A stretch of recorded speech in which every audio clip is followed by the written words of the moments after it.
الله وبركاته. الحمد لله رب العالمين، نحمده ونستعينه ونستغفره ونعوذ بالله من شرور أنفسنا وسيئات أعمالنا. من يهده الله فلا مضل له ومن يضلل فلا هادي له. واشهد ان لا اله الا الله وحده لا شريك له واشهد ان محمدا عبده ورسوله.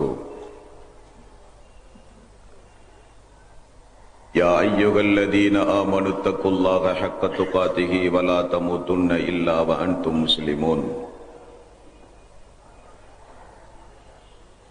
يا ايها الناس اتقوا ربكم الذي خلقكم من نفس واحدة وخلق منها زوجها وبث منهما رجالا كثيرا ونساء.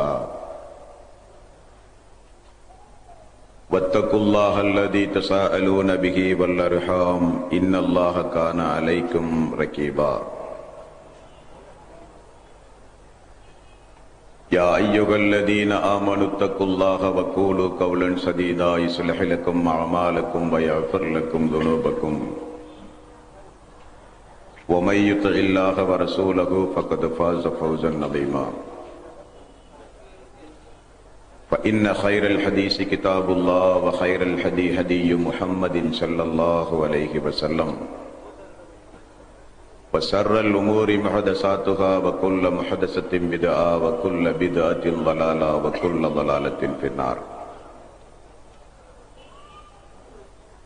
வார்த்தைகளில் சிறந்தது அல்லாஹ்வினுடைய வார்த்தை என்றும்,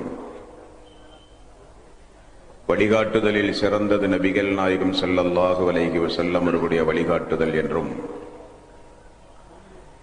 காரியங்களில் மிக மிக கெட்டது மார்க்கங்களில் பித்அத்துகளை உண்டாக்குவது, ஒவ்வொரு பித்அத்தான காரியங்களும் வழிகேடுகள் அனைத்தும் உங்களை நரகில் கொண்டு போய் சேர்க்கும் என்று நபிகள் நாயகம் ஸல்லல்லாஹு அலைஹி வஸல்லம் அவர்கள் தங்களுடைய ஒவ்வொரு சொற்பொழிவின் துவக்கத்திலும் இந்த மனித சமூகத்திற்கு நினைவுறுத்தியதை சிறப்புமிக்க இந்த நிகழ்ச்சியில் வந்தமர்ந்து கேட்டுக்கொண்டிருக்கின்ற, இல்லங்களில் அமர்ந்து இந்த உரையை கேட்கிற வாய்ப்பை பெற்றிருக்கின்ற உங்கள் எல்லோருடைய சிந்தனையிலும் ஆரம்பமாக அந்த நபிமொழியை நினைவுபடுத்தி என்னுடைய உரையினை துவங்குகிறேன். இணை வைத்தல், பித்அத்துகள், அனாச்சாரங்கள், மூட பழக்க வழக்கங்கள், சடங்கு சம்பிரதாயங்களை விட்டும், அமல்களை பாழாக்கி மறுமை நாளில் நரகத்திற்கு அழைத்துச் செல்லுகின்ற அனைத்து தீய எண்ணங்கள், நடவடிக்கைகளை விட்டும் நம் எல்லோரையும் அல்லாஹ் பாதுகாத்து,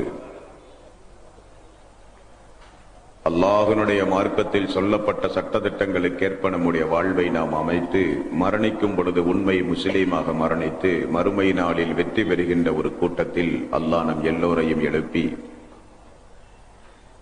சொர்க்கத்தில் நபிமார்களோடு அல்லாஹ் நம் அனைவர்களையும் ஒன்று சேர்ப்பானாக. அன்பிற்கும் பாசத்திற்கும் உரிய தாய்மார்களே, சகோதரர்களே, பெரியோர்களே, சிறப்புமிக்க இந்த நிகழ்ச்சியில் நாமெல்லாம் தொட்டில் பருவத்திலேயே நம்முடைய தாயினுடைய நாவிலிருந்து கேட்ட ஒரு வார்த்தை தான் லா இலாஹ இல்லல்லாஹ். வணக்கத்திற்கு தகுதியானவன் அல்லாஹ் ஒருவனை தவிர யாரும் இல்லை என்கிற தாயக மந்திரம். ஒரு மனிதர் இஸ்லாமிய மார்க்கத்தை மனப்பூர்வமாக விரும்பி ஏற்றுக்கொள்ளும் போது இந்த வாசகத்தை மனமாறச் சொல்லி அதனுடைய அர்த்தத்தை விளங்கி அதன் அடிப்படையில் தன்னுடைய வாழ்வை அமைத்துக் கொண்டால்தான் ஒரு மனிதன் முஸ்லீமாகவே இந்த உலகத்தில் வாழ முடியும். ஒரு மனிதன் இஸ்லாத்தை ஏற்றுக்கொள்ளும் போது அவர் நேரடியாக சென்று தொழவோ, நோன்பு வைக்கவோ, ஹஜ்ஜுக்கு செல்லவோ முடியாது. முதலில் அஷ்ஹது அல்லா இலாஹ இல்லல்லாஹ் அஷ்ஹது அன்ன முஹம்மதர் ரசூலுல்லாஹ் என்கிற திருக்கலிமாவை முதலிலே அவர் மொழிய வேண்டும் நாவினால். அந்த திருக்கலிமாவினுடைய அர்த்தத்தை அவர் விளங்க வேண்டும். அதற்கேற்ப அவர் தன்னுடைய வாழ்வை அமைத்துக் கொள்ள வேண்டும். அப்பொழுதுதான் ஒரு மனிதன் முஸ்லீமாக முடியும். லா இலாஹ இல்லல்லாஹ் என்றால் அது வெறுமனே ஒரு மந்திர சொல் அல்ல. இஸ்லாத்தை ஏற்றுக்கொண்ட நாம் ஒவ்வொருவரும் அதனுடைய அர்த்தத்தை விளங்கி இந்த உலகத்தில் வாழத் தவறினால் மறுமையில் நமக்கு மிகப்பெரிய நஷ்டம் ஏற்பட்டுவிடும்.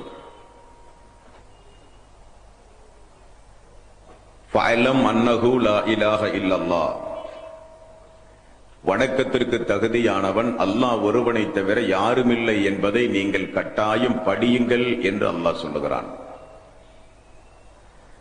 படிக்க தவறினால் தவறான வழியின் பக்கம் நீங்களும் நானும் சென்று விடுவோம். அல்லாஹுவை குறித்து விளங்காமல் இந்த உலகத்தில் வாழ்கிற வாழ்க்கை தான் மிகப்பெரிய நஷ்டத்திற்குரிய வாழ்வு. என்னை படைத்த ரஹ்மானை, என்னை படைத்த ரப்பை நான் கேட்காணுமையிலேயே எனக்கு பல்வேறு வசதி வாய்ப்புகளை இந்த உலகத்தில் எனக்கு தந்த அந்த ரஹ்மானை நான் புரியாமல் இந்த உலகத்தில் வாழ்வதென்பது மிகப்பெரிய ஒரு நஷ்டம்தான்.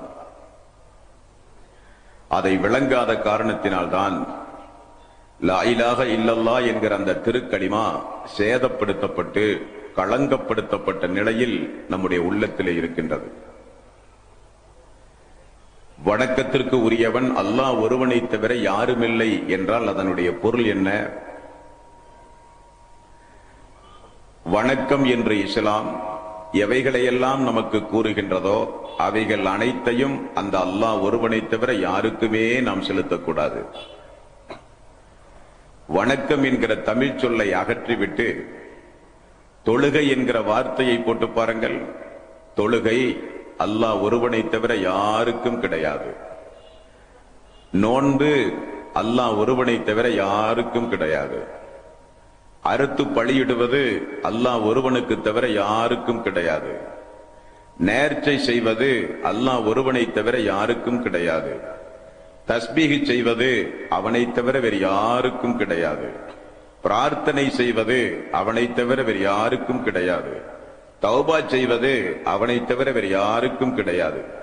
இப்படி லா இலாஹ இல்லல்லாஹுவை நாம் புரிந்திருக்கிறோமா என்பதை கொஞ்சம் நெஞ்சிலே நீங்கள் கை வைத்து பார்க்க வேண்டும். அல்லாஹுவை குறித்து நமக்கு எப்படி இந்த மனித சமுதாயத்தில் அறிமுகம் செய்தார்கள் என்றால், சிறு பிராயத்திலிருந்தே நம்முடைய உள்ளத்தில் ஒரு எண்ணத்தை ஊட்டிவிட்டார்கள். அல்லாஹ் என்பவன் இந்த பூமியில் எக்கு திசைகளிலும் நிரம்பி இருக்கிறான், அவன் தூணிலும் இருப்பான் துரும்பிலும் இருப்பான் என்று அல்லாஹுவை குறித்து நமக்கு சொல்லித் தந்தார்கள். எல்லாம் அல்லாஹ். அல்லாஹ் இந்த தூணிலும் இருப்பான் துரும்பிலும் இருப்பான் எக்கு திசைகளிலும் இருப்பான் என்று அல்லாஹுவை குறித்து நமக்கு தவறாக சொன்னார்கள். நாகூர் நிபாவுடைய பாடல்களில் கூட நீங்கள் பார்க்கலாம்.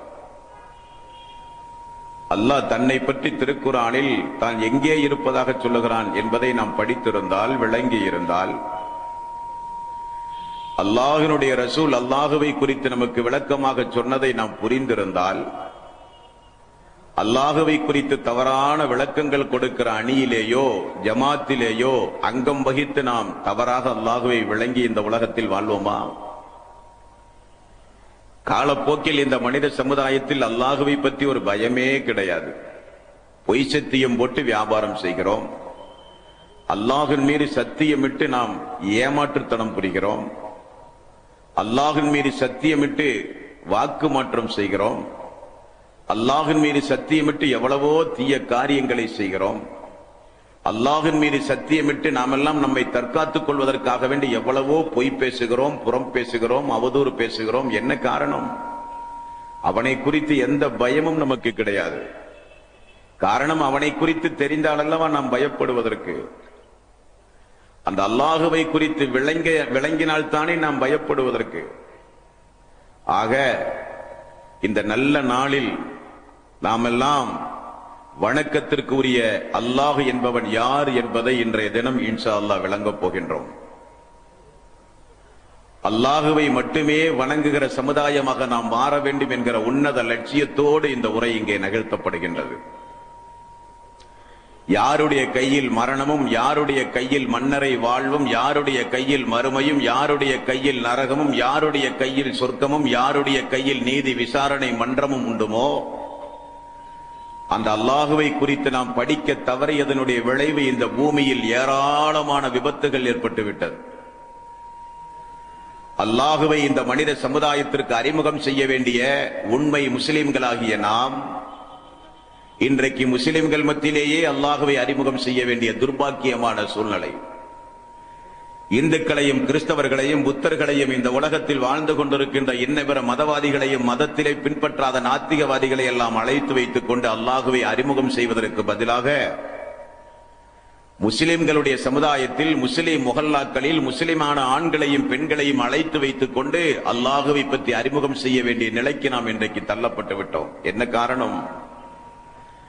நாம் நம்முடைய தாயை தெரிந்து கொண்ட அளவுக்கு, நம்முடைய கணவனை தெரிந்து கொண்ட அளவுக்கு, நம்முடைய மனைவியை தெரிந்து கொண்ட அளவுக்கு, நாம் பெற்றெடுத்த பிள்ளையை தெரிந்து கொண்ட அளவுக்கு, நம்முடைய நண்பர்களை தெரிந்து கொண்ட அளவுக்கு, நம்முடைய வியாபார வாடிக்கையாளர்களை புரிந்து கொண்ட அளவுக்கு நம்மை படைத்த அல்லாஹுவை நாம் தெரிந்து வைத்திருக்கிறோமா? இல்லை என்பதை கொஞ்சம் நாம் கூச்சப்படாமல் ஒத்துக்கொண்டுதானே ஆக வேண்டும். அல்லாஹுவை வணங்குவதற்கு பகரமாக அவனால் படைக்கப்பட்டவைகளுக்கெல்லாம் வணக்க வழிபாடுகளை இந்த மனித சமுதாயம் செய்த காரணத்தினால் ஏற்பட்ட இழப்பு இந்த பூமிக்கு என்ன இழப்பு? இந்த பூமி தாங்காது, வானம் தாங்காது. அவ்வளவு பெரிய மிகப்பெரிய அநியாயம். அல்லாஹுவை புரியாமல் அவனுக்கு இணை துணைகளை ஏற்படுத்தி இந்த உலகத்தில் வாழ்வது. இன்ன சிற்கல் அலுல்முன் அலீம். இணை வைத்தல் என்பது மிகப்பெரிய ஒரு அநியாயம் என்று அல்லாஹ் திருக்குரானிலே சொல்லுகிறான். ஆகவே அல்லாஹுவை புரிய வேண்டிய விதத்தில் நீங்களும் நானும் புரிய வேண்டும். அல்லாஹுவை நாம் எங்கிருந்து படிப்பது? அல்லாஹுவை நாம் யாரிடமிருந்து படிப்பது? அல்லாஹுவை நாம் நம்முடைய தந்தை ஆதம் அலைஹிஸ்ஸலாத்து வஸ்ஸலாம் அவர்களிலே இருந்து படிக்க வேண்டும். நம்முடைய தந்தை ஆதம் அலைஹிஸ்ஸலாத்து வஸ்ஸலாம் சொர்க்கலோகத்திலே வாழும் பொழுது அல்லாஹ்வுடைய ஒரு கட்டளைக்கு மாறு செய்து வானத்திலே இருந்து கீழே பூமிக்கு இறக்கப்பட்டார் என்றும்,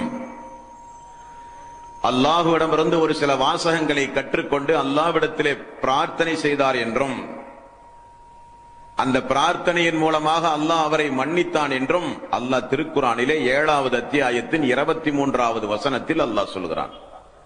கால ரப்பனா லலம்னா அன்ஃபுஸனா வ இல்லம் தஃபிர் லனா வ தர்ஹம்னா லனகுனன்ன மினல் ஹாசிரீன். எங்கள் இறைவா, ரப்பே, அல்லாஹுவே, எங்களுக்கு நாங்களே தீங்கிழைத்து விட்டோம் யா அல்லாஹ். நீ எங்களை மன்னித்து அருள் புரியாவிட்டால் மிகப்பெரிய நஷ்டத்தை நாங்கள் அடைந்து விடுவோம் யா அல்லாஹ் என்று ஆதமும் அவ்வாவும் அலைஹிஸ்ஸலாத்து வஸ்ஸலாம் அல்லாஹ்விடத்திலே பிரார்த்தனை செய்தார்கள் என்று அல்லாஹ் சொல்லுகிறான். அல்லாஹுவை இங்கிருந்துதான் நாம் படிக்க வேண்டும். அன்றைக்கெல்லாம் ஆதம் அவ்வாவை தவிர யாருமே இந்த உலகத்தில் மனிதர்களாக இல்லை. இரண்டே மனிதர்கள், நம்முடைய தந்தையும் நம்முடைய தாயும். நம்முடைய தந்தை செய்த தவறுக்காக வேண்டி யாரை அழைத்து பிரார்த்தனை செய்தார்? யாரிடத்திலே பாவ மன்னிப்பு தேடினார்? அல்லாஹுவை அழைத்து. அன்றைக்கு இந்த உலகத்தில் எந்த தெய்வங்களும் கிடையாது. அன்றைக்கு இந்த உலகத்தில் இயேசு பெருமார் இல்லை. அன்றைக்கு இந்த உலகத்தில் அன்னை மேரி இல்லை. அன்றைக்கு இந்த உலகத்தில் எந்த தெய்வங்களும் கிடையாது. அன்றைக்கு அந்த உலகத்தில் எந்த அவுலியாக்களும் கிடையாது. அன்றைக்கு அந்த உலகத்தில் எந்த நாதாக்களும் கிடையாது. அவர் உண்டு, அவருடைய மக்கள் உண்டு. தந்தையும் முதல் நபியுமாக ஆதம் அலைஹிஸ்ஸலாத்து வஸ்ஸலாம் அவர்கள் பூமியிலே வாழ்கிறார்கள். அவருக்கு பிள்ளைகள் பிறக்கின்றது, பேரம்பேத்திகள் பிறக்கிறார்கள். ஒரு சமுதாயமே உருவாகி வருகிறது. அந்த சமுதாயம் யாரை வணங்கினார்கள்? அந்த சமுதாயம் தங்களுக்கு ஏற்பட்ட இழப்புகளுக்கு யாரிடத்திலே 2 கரத்தை உயர்த்தினார்கள்? யாரை அழைத்து பிரார்த்தனை செய்து அந்த சமுதாயம் சொர்க்கத்திற்குரிய சமுதாயமாக சென்றது? அன்றைக்கு இந்த உலகத்தில் எந்த தெய்வங்களும் கிடையாது. அன்றைக்கெல்லாம் இந்த உலகத்தில் எந்த கடவுளும் கிடையாது. அன்றைக்கெல்லாம் இந்த உலகத்தில் எந்த ஒரு சித்தாந்தமும் மாற்று சிந்தனையும் கிடையாது. அல்லாஹ் உண்டு. அல்லாஹுவால் படைக்கப்பட்ட ஆதம் அலைஹிஸ்ஸலாத்து வஸ்ஸலாம், அவ்வா அலைஹிஸ்ஸலாத்து வஸ்ஸலாம். 7வது அத்தியாயத்தின் 23வது வசனம். இந்த வசனத்தின் அடிப்படையில் தான் அல்லாஹு தஆலா நபிமார்களையே இந்த உலகத்திற்கு அனுப்புகிறான். ஆதம் அலைஹிஸ்ஸலாத்து வஸ்ஸலாம் தன்னுடைய பாவத்திற்காக 2 கரத்தை உடைத்து அழைத்தது அந்த அல்லாஹுவை. காரணம் என்ன? நாமெல்லாம் ஒவ்வொரு தொழுகையிலும் சலாம் கொடுத்தவுடனே சொல்லுகிற முதல் வார்த்தை ரப்பி அல்ஃபிர்லி, ரப்பி அல்ஃபிர்லி, ரப்பி அல்ஃபிர்லி. யா அல்லாஹ், என்னுடைய பாவத்தை நீ மன்னிக்க வேண்டும். யா அல்லாஹ், என்னுடைய பாவத்தை நீதான் மன்னிக்க வேண்டும். யா அல்லாஹ், என்னுடைய பாவத்தை நீதான் மன்னிக்க வேண்டும் என்று தொழுகை முடிந்தவுடன் யாரை அழைத்து நாம் பிரார்த்தனை செய்கிறோம்? அல்லாஹ்வை அழைத்து பிரார்த்தனை செய்கிறோம். பள்ளிவாசலுடைய மினாராக்களில் பட்டு தெரிக்கின்ற வாசகம் அல்லாஹு அக்பர், அல்லாஹு அக்பர். அல்லாஹ் நீயே பெரியவன், அல்லாஹ் நீயே பெரியவன். அஸ்ஹது அல்லா இலாஹ இல்லல்லாஹ், அஸ்ஹது அன்ன முஹம்மதர் ரசூலுல்லாஹ். வணக்கத்திற்கு தகுதியானவன் உன்னை தவிர யாரும் இல்லை யா அல்லாஹ். முஹம்மதர் உன்னுடைய ரசூல் யா அல்லாஹ் என்கிற பாங்கோசை தினசரி நம்முடைய காதுகளிலே விழுகிறது. நமக்கு ஒரு ரப்புண்டு. அந்த ரப்பு மிகப்பெரியவன். அவனுடைய எந்த ஒரு நாட்டமும் இல்லாமல் இந்த உலகத்தில் மரத்திலே இருந்து ஒரு இலை கூட கீழே விழாது என்று நம்புகிறவர்கள் தானே நாம் எல்லாம். கடவுள் நம்பிக்கை இல்லாதவர்களுக்கு வேறு மாதிரியான உரை. நாமெல்லாம் அல்லாஹுவை நம்பிய மக்கள், நாமெல்லாம் முஸ்லிம்கள். நமக்கெல்லாம் என்றைக்காவது ஒரு நாள் மரணம் வரும். மரண நேரத்தில் அல்லாஹுவை புரிந்து அழைத்து பிரார்த்தனை செய்து அழுது புலம்பி எந்த பயனும் கிடையாது. அதெல்லாம் பயனளிக்காத நேரம். ஆகவே அல்லாஹு தஆலா நமக்கு தந்திருக்கிற இந்த அறிவை பயன்படுத்தி நாம் நம்முடைய ரப்பை சரியாக புரிந்து கொள்ள வேண்டும். அல்லாஹ் பக்கம் பக்கமாக ஒவ்வொரு ஆயத்துகளிலும் தன்னை பற்றி அல்லாஹ் ஏன் இந்த மனித சமுதாயத்திற்கு விளக்குகிறான்? அல்லாஹுவை இந்த மனித சமுதாயத்திற்கு அறிமுகம் செய்ய வந்த அல்லாஹுடைய ரசூல் அல்லாஹுவை குறித்து நமக்கு எப்படி விளக்கினார்கள்? இவைகளையெல்லாம் நாம் தெரிந்து கொள்ளாத காரணத்தினால், படிக்க முற்படாத காரணத்தினால் நாம் செய்கிற அமலில், வணக்க வழிபாட்டில் ஒரு உயிரோட்டம் கிடையாது. நம்முடைய நடவடிக்கையில் ஒரு பயம் கிடையாது. நாம் யாருக்கும் பயந்து இந்த உலகத்தில் வாழ வேண்டிய அவசியம் இல்லை என்கிற நிலைக்கு இன்றைக்கு மனிதன் சென்று விட்டான். இது ஒரு புறம். இன்னொரு புறம், படைத்த அந்த அல்லாஹுவை தப்பும் தவறுமாக இந்த உலகத்திற்கு இந்த மனிதர்கள் அறிமுகம் செய்து கொடுத்த காரணத்தினால் உருவங்களாக, பல்வேறு வகையான பெண்ணாக, ஆணாக, குழந்தைகளாக, உருவங்களாக கடவுளை இந்த மனித சமுதாயத்திற்கு விகார தோற்றத்தோடு அறிமுகம் செய்து கொடுத்த காரணத்தினால் கடவுளின் பக்கம் வணக்கத்தை செலுத்த வேண்டிய சமுதாயம் இறைவனால் படைத்து இந்த உலகத்தில் வாழ்ந்து மரணித்து போன நல்லவர்களிடத்திலே சென்று வணக்க வழிபாடுகளை இந்த மனித சமுதாயம் செலுத்துகிற காரணத்தினால் இன்னொரு சமுதாயம் எப்படி உருவாகி வருகிறது? கடவுளே கிடையாது, கடவுளை கற்பிப்பவன் முட்டாள். கடவுள் கிடையாது, கடவுளை கற்பிப்பவன் முட்டாள் என்கிற நாத்திக சிந்தனைக்கு மனிதர்கள் செல்வதற்கு யார் காரணம்? என்ன காரணம்? அல்லாஹுவை முறைப்படி நாம் புரிந்து நடக்காததான் காரணம். அல்லாஹுவை முறைப்படி நாம் அறிமுகம் செய்யாததான் காரணம். அல்லாஹுவை இந்த உலகத்தில் அறிமுகம் செய்கிற பாக்கியம் சாதாரணமான பாக்கியம் அல்ல. ஆகவே கொஞ்சம் திறந்த மனதோடு நீங்கள் இங்கே இருக்க வேண்டும். நிகழ்ச்சி நடைபெறுவதற்கு முன்னதாக எப்படியெல்லாமோ உங்களுக்கு சொல்லி தந்திருப்பார்கள். அதுவல்ல முக்கியம். கொஞ்சம் மனதை திறந்து, நாமெல்லாம் மரணித்த பிறகு மன்னரை வாழ்வை சந்திக்க போகிறோம் என்பதை உணர்ந்து, யார் கையில் நீதிமன்றம் இருக்கிறதோ அவன் முன்னால் நிறுத்தி நாமெல்லாம் விசாரிக்கப்படுவோம் என்பதை கொஞ்சம் பயந்து நீங்கள் தாழ்மையோடு இந்த உரையை கேட்க வேண்டும். காரணம், இது ஒரு அரசியல் கட்சி கூட்டங்களோ நாடக நிகழ்ச்சியோ அல்ல. சொந்த கதையோ சொந்த கற்பனைகளையோ சொல்லுகிற கூட்டம் அல்ல. திருக்குரானுக்கோ தூதருடைய பொன்மொழிகளுக்கோ சுய வைக்கானங்கள் கொடுக்கப்படுகிற கூட்டம் அல்ல. சொல்லப்படுகிற வசனம் திருக்குரானில் உண்டுமா இல்லையா என்று பார்ப்பதற்கு உங்களுக்கு வசனங்கள் எண்கள் சொல்லப்படும், ஹதீசுடைய எண்கள் சொல்லப்படும். பார்த்தெடுத்து நீங்கள் படிக்க வேண்டும். படித்த பிறகும் அந்த ரப்பை நீங்கள் புரிந்து கொள்ள தவறினால் உங்களுடைய வாழ்வு மிகப்பெரிய நஷ்டத்திற்குண்டாகிவிடும். சகோதரர்களே, தாய்மார்களே, பெரியோர்களே, அதிலிருந்து அல்லாஹ் நம் அனைவர்களையும் காப்பாற்ற வேண்டும். அப்படியானால் இந்த உலகத்தில் பிறந்த முதல் மனிதர் ஆதம் அலைஹிஸ்ஸலாத்து வஸ்ஸலாம் அல்லாஹுவை தான் அழைத்து பிரார்த்தனை செய்தார்கள். அன்றைக்கெல்லாம் இந்த உலகத்தில் யாருமே கிடையாது. அவருடைய மக்கள், அவருடைய பேர பிள்ளைகள், அவருடைய சமுதாயம் தொடர்ந்து தொடர்ந்து தொடர்ந்து தொடர்ந்து அல்லாஹ்விடத்திலே பிரார்த்தனை செய்கிற சமுதாயமாகத்தான் அன்றைக்கு இருந்தார்கள். ஆனால் இன்றைக்கு என்ன சொல்கிறார்கள்? அல்லாஹுவை மட்டுமே அழைத்து பிரார்த்தனை செய்தால் அவன் வஹாபி, அல்லாஹுவை மட்டுமே அழைத்து பிரார்த்தனை செய்தால் அவன் முஜாஹிதீன், அல்லாஹுவை மட்டுமே அழைத்து பிரார்த்தனை செய்கிறவர்கள் சமுதாயத்தினுடைய துரோகிகள், பிரிவினவாதிகள். அல்லாஹுவை அறிமுகம் செய்யப்படுகிற நிகழ்ச்சி தடுக்கப்பட வேண்டிய நிகழ்ச்சி. அல்லாஹுவை அறிமுகம் செய்கிற இந்த கூட்டம் சமுதாயத்தில் துடைத்தெறியப்பட வேண்டிய கூட்டம் என்றெல்லாம் நினைத்துக் கொண்டு சமுதாயத்தில் களம் இறங்கி பணி செய்கிறார்களே. 7வது அத்தியாயத்தின் அந்த ஆரம்ப வசனத்தை ஆதம் அலைஹிஸ்ஸலாத்து வஸ்ஸலாம் அவர்கள் பிரார்த்தனை செய்த 7வது அத்தியாயத்தின் 23வது வசனம். தந்தை ஒரு தவறு செய்கிறார், முதல் நபி. யார் நம்மை மன்னிக்க வேண்டும் என்பதை உணர்ந்து ரப்பிடத்தில் இரு கரத்தை ஏந்துகிறார். ரப்பனா லலம்னா அன்ஃபுஸனா வ இல்லம் தஃபிர் லனா வ தர்ஹம்னா லனகுனன்ன மினல் ஹாசிரீன். யா அல்லாஹ், நாங்கள் மிகப்பெரிய தவறிழைத்து விட்டோம். யா அல்லாஹ், நீதான் எங்களை மன்னிக்க வேண்டும் என்று ஆதம் அலைஹிஸ்ஸலாத்து வஸ்ஸலாம் அவர்கள் செய்த துஆ. அதைத் தொடர்ந்துதான் இத்ரீஸ் அலைஹிஸ்ஸலாத்து வஸ்ஸலாம் 2வது நபியாக வருகிறார்.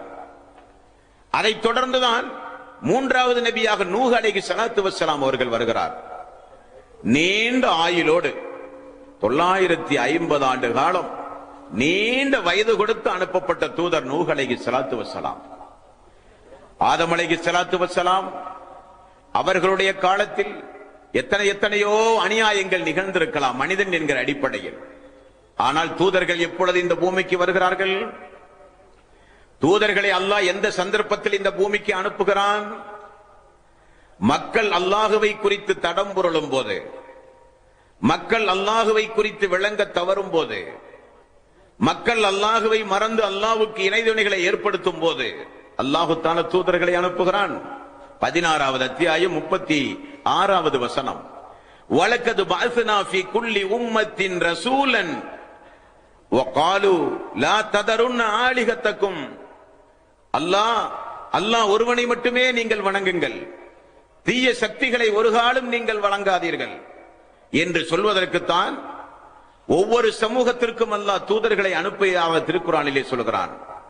வமா அர்ஸல்னா மின் கப்லிக மின் ரசூலின் இல்லா நூஹிய இலைஹி அன்னஹு லா இலாஹ இல்லா அனா ஃபஅபுதூன். 21வது அத்தியாயத்தின் 25வது வசனம். என்னை தவிர வணக்கத்திற்குரியவன் வேறு யாரும் இல்லை, எனவே என்னையே நீங்கள் வணங்க வேண்டும் என்பதை அறிவிக்காமல் உமக்கு முன்னால் எந்த தூதரையும் நான் அனுப்பவே இல்லை என்று அல்லாஹ் அவனுடைய அருள்மறையாம் திருமறை குர்ஆனிலே சொல்கிறான். இந்த 2 வசனம் நமக்கு எதை சொல்லுகிறது? அல்லாஹுவை அறிமுகம் செய்யத்தான் அல்லாஹ் தூதர்களை அனுப்பினான். தூதர்களுடைய ஒரே பணி அல்லாஹுவை இந்த மனித சமுதாயத்திற்கு அறிமுகம் செய்வது. காரணம் ஏன்? மனிதர்களாகிய நம்மை அல்லாஹ் இந்த உலகத்தில் படைத்ததே அவனை வணங்குவதற்குத்தான். ஆரம்பகால முனிமார்கள், ஆரம்பகால ரிஷிமார்கள், ஆரம்பகால வேதங்கள் எல்லாம் அந்த ஓரிரை கோட்பாட்டை தான் இந்த மனித சமுதாயத்திற்கு போதிக்கின்றது. பகவத்கீதை, ரிக்கு வேதம், அதர்மன வேதம், யஜூர் வேதம், கடோ உபனிஷத்துகள் போன்ற பல்வேறு உபனிஷத்துகளை பார்த்தால் இல்லாம் தபர இல்லல்லாம் ஓமெல்லாம் தியான நிஸ்வரூபாய, ஏக பரம்பொருளாகிய அந்த கடவுள் ஒருவரை மட்டும்தான் நாம் வணங்க வேண்டும் என்று இந்து சமுதாயத்துடைய சுலோகம் கூறுகிறது.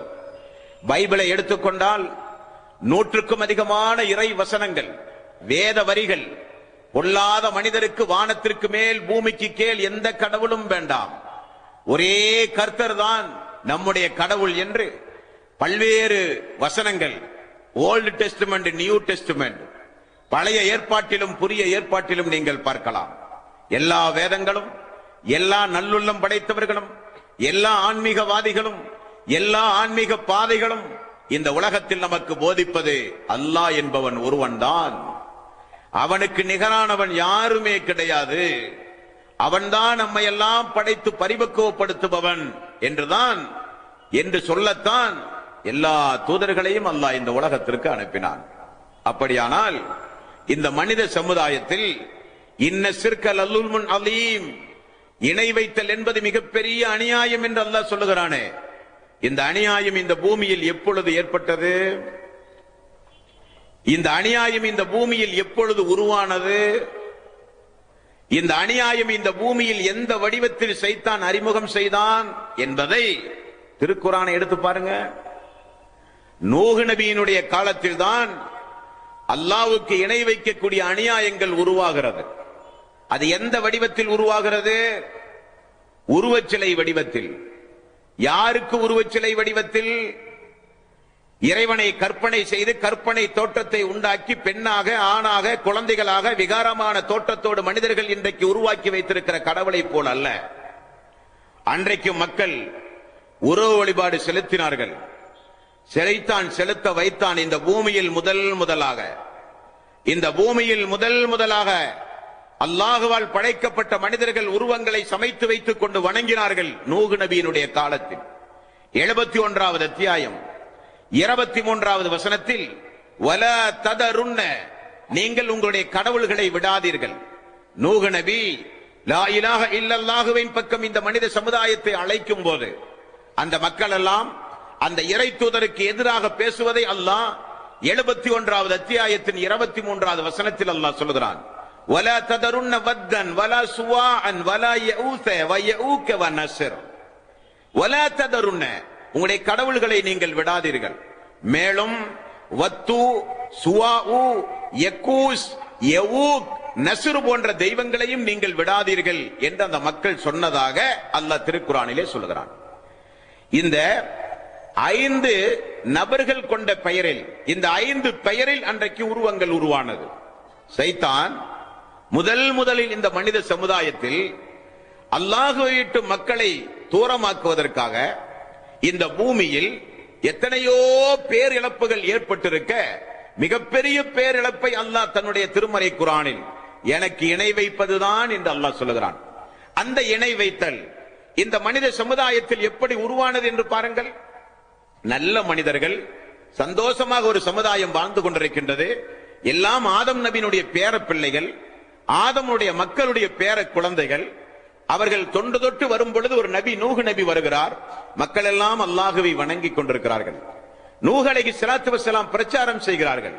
வணக்கத்திற்குரியவன் அல்லாஹ் ஒருவனை தவிர யாருமில்லை என்பதை எத்தி வைத்துக் கொண்டிருக்கிறார்கள். இந்த வத்து சுவாவு யகூஸ் யஊக் நஸ்ர் போன்ற மனிதர்கள் யார் தெரியுமா? அந்த சமுதாயத்தில் வாழ்ந்த நல்லொழுக்கம் உள்ள சாலிகான நல்ல அடியார்கள். இந்த 5 பேரும் அந்த உலகத்தில் வாழ்ந்து மரணித்து போன உடனே இந்த மனித சமுதாயத்தை அல்லாஹ்விடத்திலே சத்தியம் போட்டு வாக்கு பிரமாணம் செய்து சபதமேற்றவன் அல்லவா சைத்தான். ஆதமுக்கு சுஜூது செய்ய சொல்லி அவன் மறுத்த போது அல்லாஹ்வுடைய சாபத்தை பெற்று அல்லாஹ்விடத்தில் அவன் என்ன சொன்னான்? யா அல்லாஹ், எனக்கு நீ அவகாசம் தர வேண்டும், அவகாசத்தை எடுத்துக்கொள் என்கிறான் அல்லாஹ். உலக அழிவு நாள் வரை எனக்கு நீ அவகாசம் தர வேண்டும். உன்னுடைய அடியார்களுடைய நேரான பாதையில் போய் அமருவேன். வலதும் இடதும் முன்னும் பின்னும் அவர்கள் செல்லுகிற வழியில் நான் சென்று அவர்களை நான் வழிகெடுப்பேன். யா அல்லாஹ், என் மீது சத்தியமாக நான் சொல்லுகிறேன், உன் மீது சத்தியமாக நான் சொல்லுகிறேன், பெரும்பான்மையான மக்கள் உன்னை நினைவு கூறாத மக்களாக நான் ஆக்குவேன் என்று அல்லாஹ்விடத்திலே சத்தியம் செய்தான்.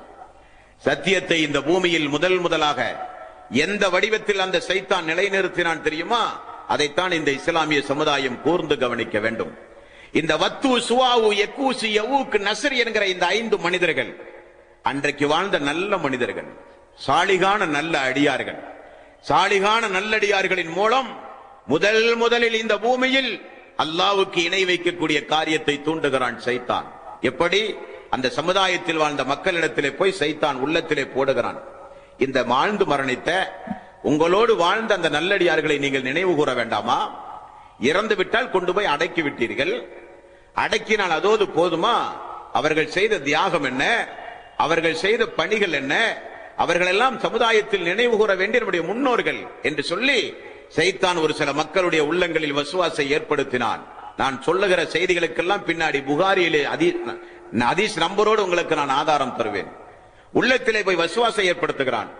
அந்த நல்லவர்களுக்கெல்லாம் உருவங்களை நீங்கள் உண்டாக்கி நீங்கள் அல்லாஹ்வை வணங்கும் போது இடைக்கு இடை அவர்களையும் கொஞ்சம் நீங்கள் திரும்பி பார்க்க வேண்டாமா என்று சொல்லுகிறான்.